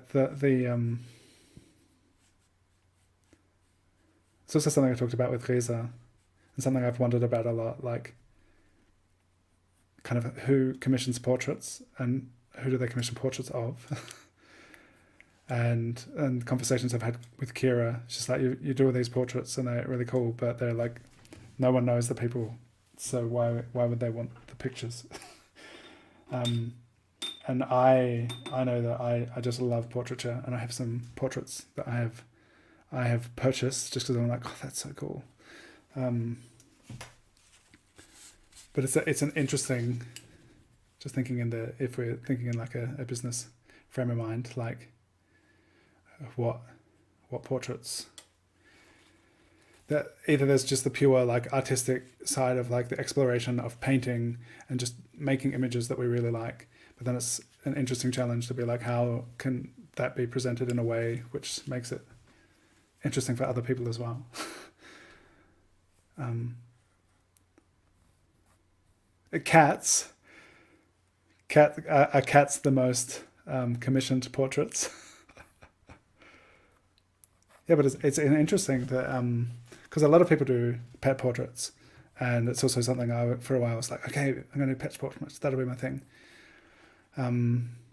And I wonder because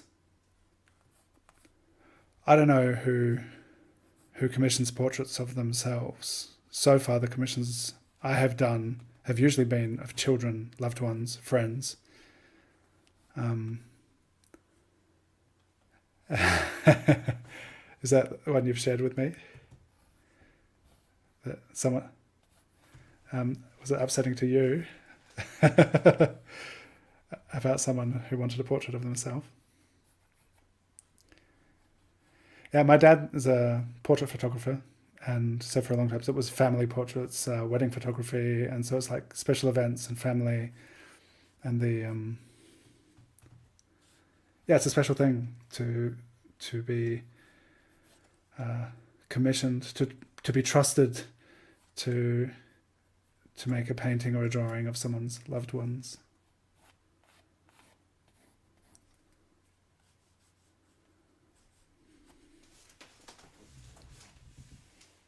Linda would love to do cats and dogs too, and they're so cool. And if you show them the portrait, they won't be like, "That doesn't look like me."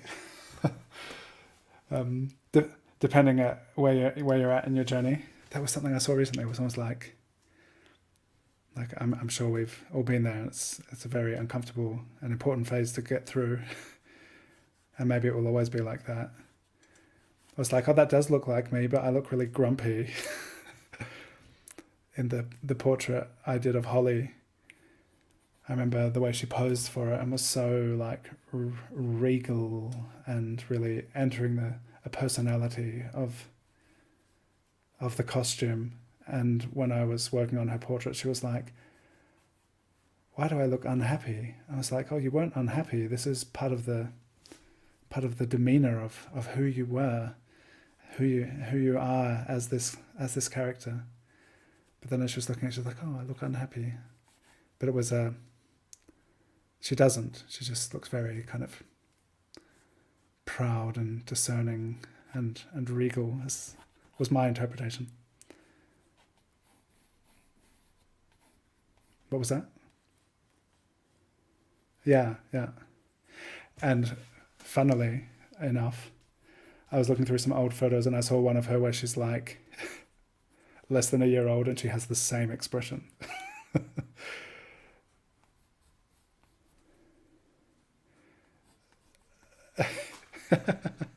Cool. I feel good about the drawing now. Like I was at a stage with the painting where it's like, oh, it's like it's lacking definition, and oh, there's something that's, I don't know, there was something tricky going on. But just coming back to it with the pencil, with the trusted pencil, I feel like is um, it's like, particularly if you've spent more time drawing than you have doing watercolors, which I think will be the case for a lot of people, especially if you're starting out with watercolor, that you reach some level of like familiarity with drawing, and then you brave the waters of painting something, and then sometimes it's like, wow, like the confidence or the experience that you gather while drawing maybe doesn't immediately translate to painting, and kind of losing definition or feeling like you're losing control of the painting, to then come back to drawing, and you've got the whatever you've painted thus far as the substrate for furthering the piece that you're working on. I feel like that has been a really important thing to realize. And it was probably the first time I really was like, oh, this is a thing you can do. It was probably watching Nicolas Oribe, where like in the middle of an oil painting, he's just like with a brush and oil paint, but he's like drawing into the painting. It's like, oh, you can do that to help find your way. That was a very important thing to learn. And just now I feel like just drawing into this painting, I feel like I'm understanding where I'm at a bit more, like feeling a bit lost with the paint perhaps, and then it's like, oh, come back to the drawing, can be really helpful.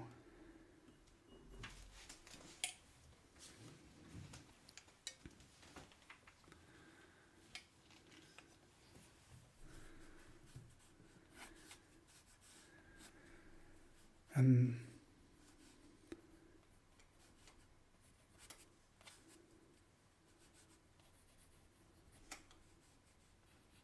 if the paper's not really dry with like this way of doing things, then the pencil won't take so well. Something that I have learnt. So it's good to really give things time to dry. And if you're, I have my easel in front of me. If you're working on like a tabletop or something, and the paints will pool, they'll behave differently than they will vertically, which can be really awesome. Like some of the shapes, and the watercolor like outlines and edges that you get really cool when it's lying on a flat surface, but it will take longer to dry depending on how much of things that you're using.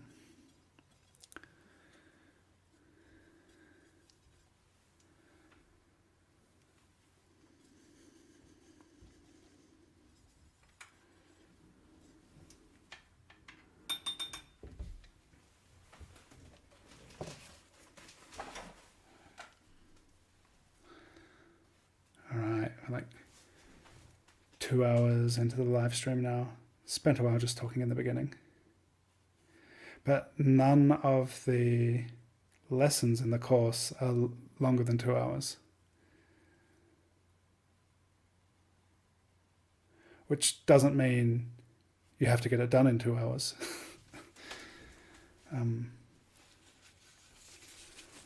Depending on how you go in the drawing phase, everyone can feel free to like take the time they need to get things established to feel good about it. But I aimed to keep them short enough that hopefully, like ideally within one portrait session maybe, that you'll be able to get a piece done. Although a lot of them are broken into 3 parts. That there's like the drawing part, there's part 1, and then so maybe you do that for half an hour, and the next day or whenever you have time you can do the next part.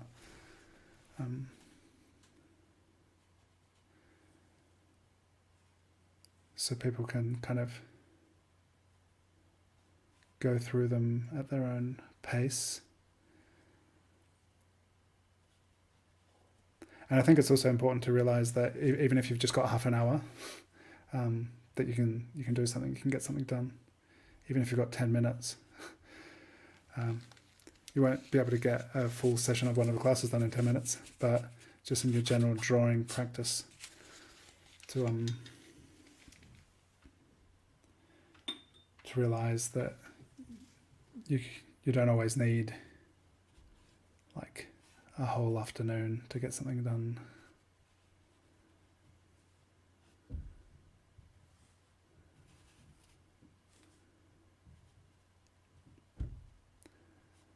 If you can't keep drawing, take a break. What's a big long break like? 30-year break.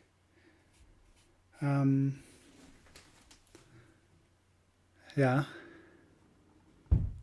Is that how you're feeling at the moment? Yeah. What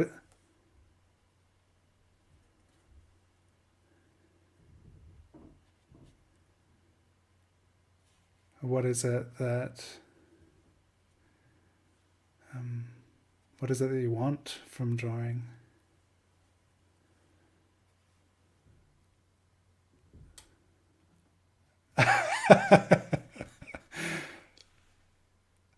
That's challenging. That's a challenging situation to be in.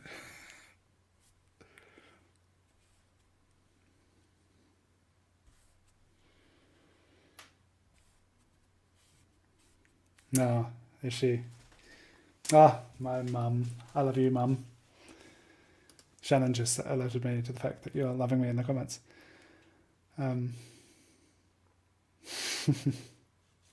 Thanks, mum. Shannon loves you too. I love you, mum. It's cool that even though we live so far apart, that you're able to just hang out, watch me paint, hear me talk about things.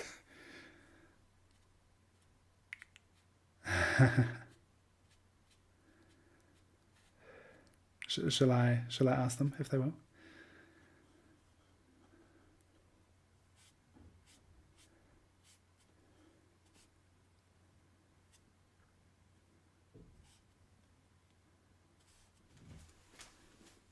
Ah, all right.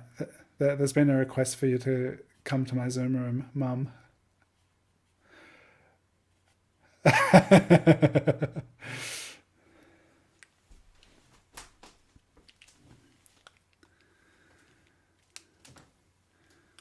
All right.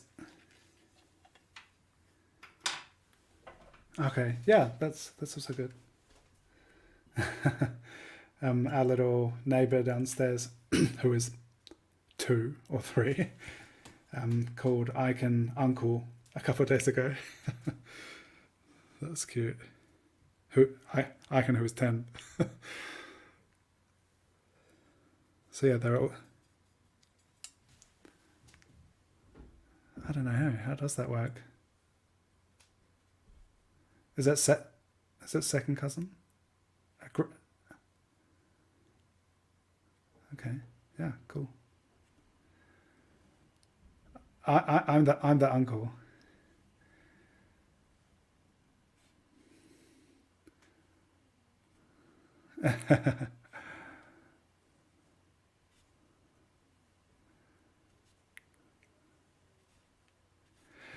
You've had my Zoom link in the past.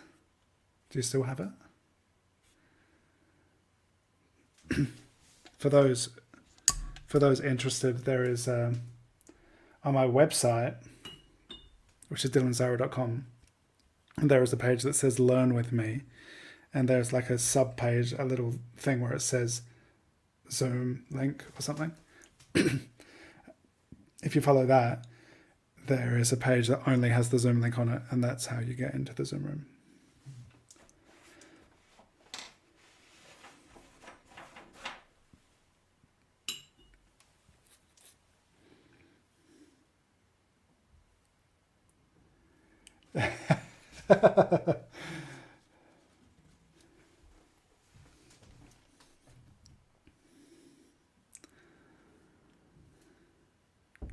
Shannon, you could send the link to Mum if she can't find her way through my website.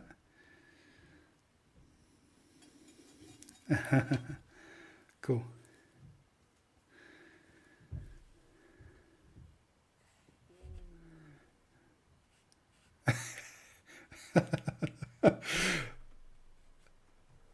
It's always great to have a mission, something specific you want to do, and then at one point it's like, why am I looking at the best movies of 2024?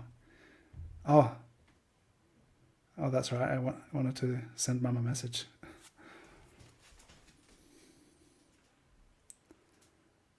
Yeah.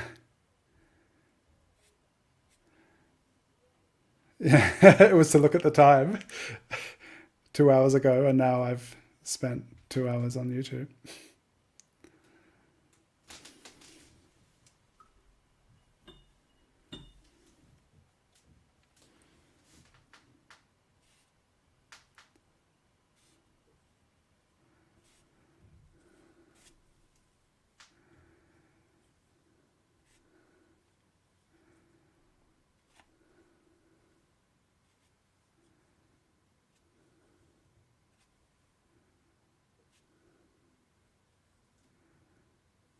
Oh, wow.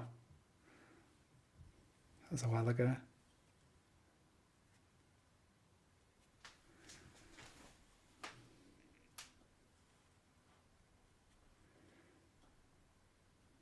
Yeah.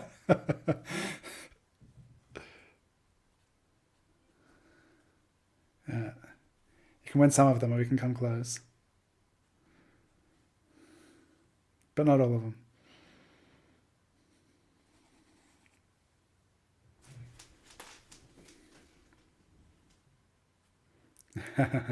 Cool.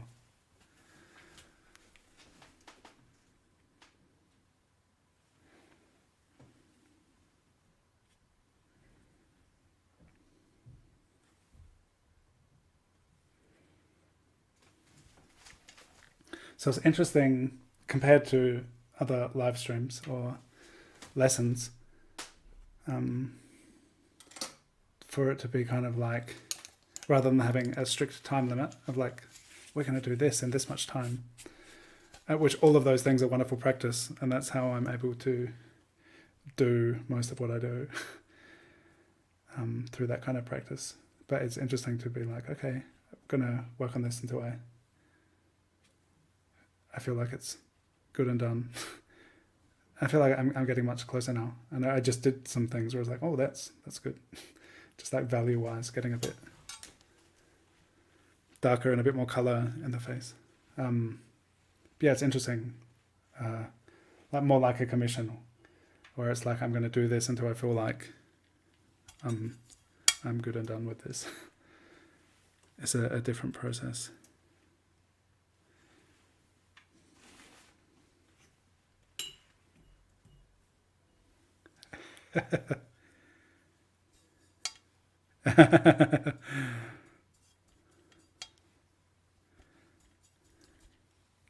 Yeah, that's always interesting. Sometimes it's good if you can catch yourself and quit while you're ahead. Sometimes you dive into the awkward phase, let's call it, and that can be an emotional journey. But then if you're able to work your way through, and then you're like, oh wow, this has maybe some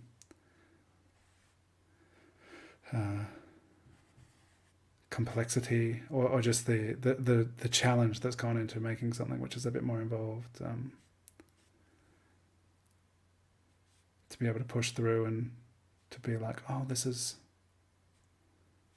that moment where it's like, oh, I wish I had stopped like half an hour ago. But then if you keep going, like, oh, this is going to need like hours. But if you keep going and you get through it, then you're like, oh wow, this is like, I'm glad I kept going.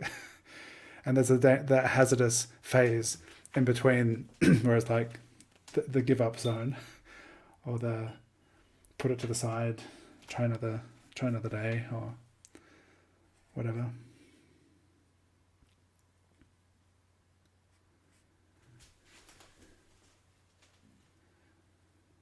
But the more practice we have, and the more experience of going through that cycle, kind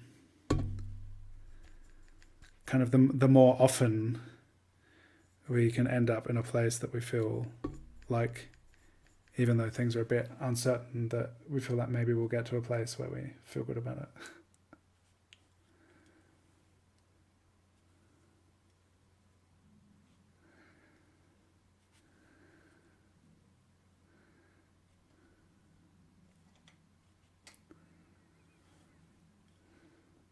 I love the pigeon speak. Maybe it's telling me to.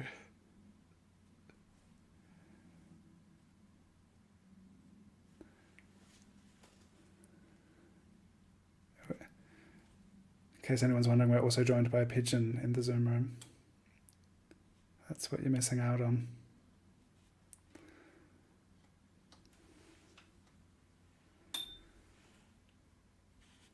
So yeah, for those of you still here and going to be doing the course, which until Wednesday has early bird price, so sign up. But for the sessions for the course, which are like specifically related to it, with like kind of the Q&A session, Zoom will be open for you during those live sessions, so that we can really talk through any challenges you might be having, questions you might have. Feel free to ask any questions at any stage. But I think having the Zoom sessions parallel to the live streams, I think, will be a really cool part of a good learning opportunity in the course. And it's not really mentioned in the class information page, but I feel like it's going to be a cool aspect of it, having that live part. And if you're curious, follow the link in the description, and some more information there about what's on offer in the course. Or if you have any questions now, feel free to put them in the chat.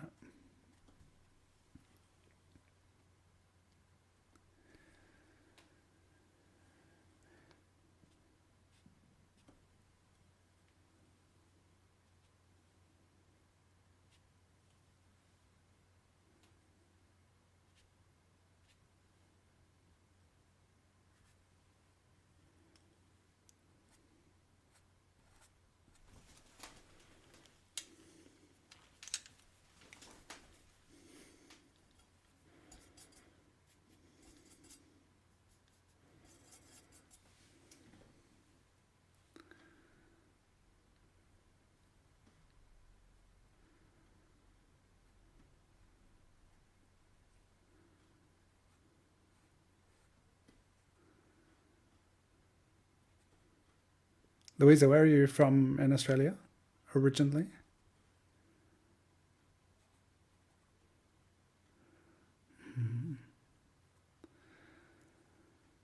Mum and Dad are, I'm from Whyalla and then Adelaide. Mum and Dad are near Mount Gambier at the moment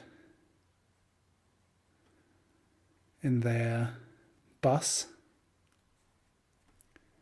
Yeah.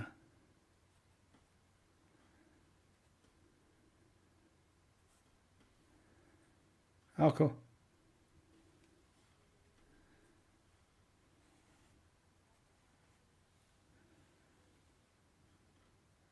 She's visiting or moved?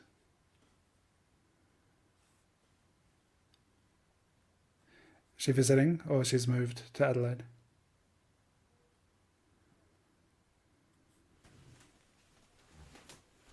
Cool. Mm-hmm.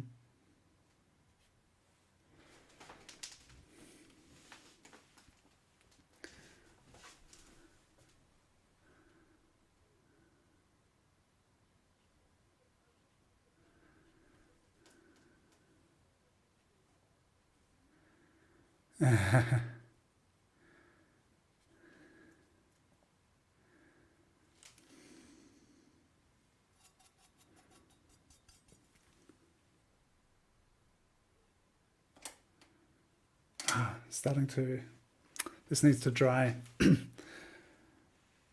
Starting to lift the paint from the eye rather than layer onto it. So it's, I was just thinking, it's interesting that the limited definition around the eyes, which, like we talked about right at the beginning, how there's the shadow shape, and it's kind of difficult to discern what's going on around the eyes. And I just wanted to darken that up, but now it's too wet and just lifting the paint, so it needs to dry a bit more.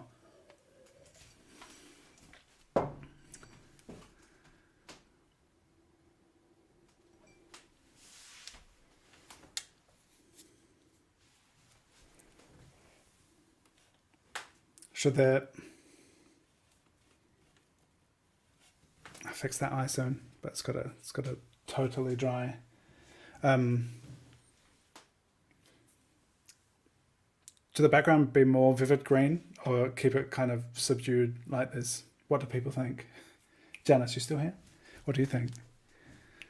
Could make it like really super green. I like it. It's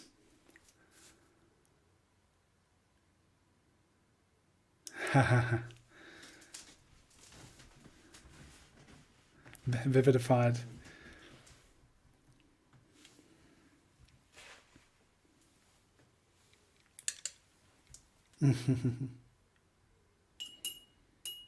Okay, Mum just said that she tried Zoom, but things were just spinning.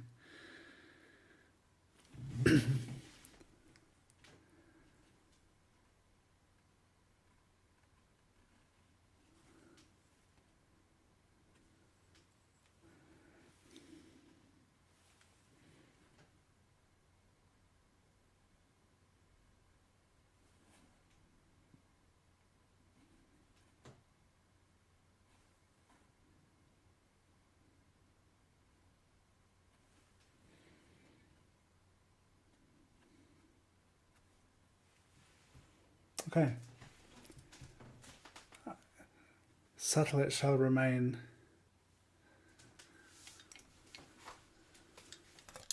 Then I feel like pretty close to done for this session, I feel. I think I'm going to have to wait to finish up the eye, because it's just, I don't have anything to accelerate the drying process with me at the moment. And this needs to be, the paper's kind of swelling out, that this area has become the wettest part of the paper. So it's, before I redo the tone in the eye, it's going to need to dry.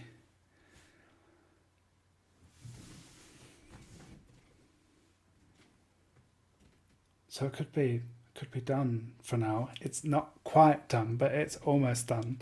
And I've had a lot of fun working on it. Thank you so much, Janice, for sharing Katie with us. Does anyone have any questions? Anyone want to just hang out and ask me things? And I tell you things.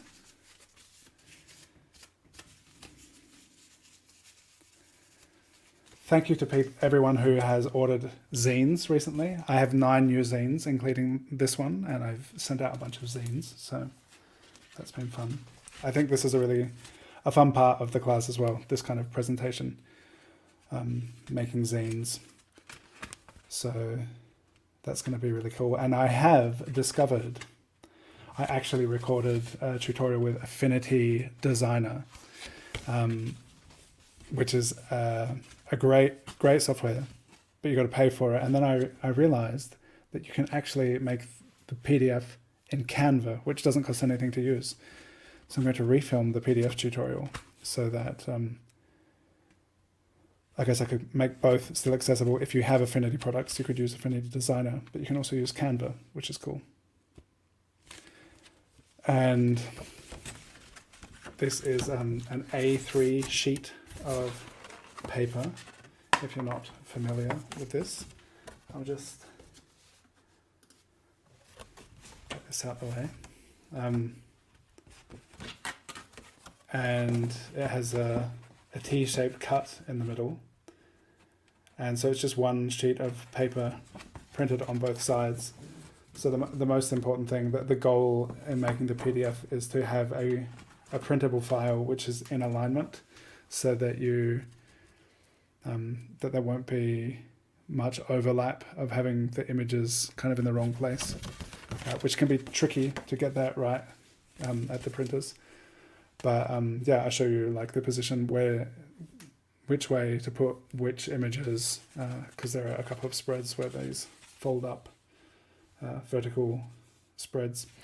So yeah, I'll also guide you through the process of making your own PDF so you can get it printed.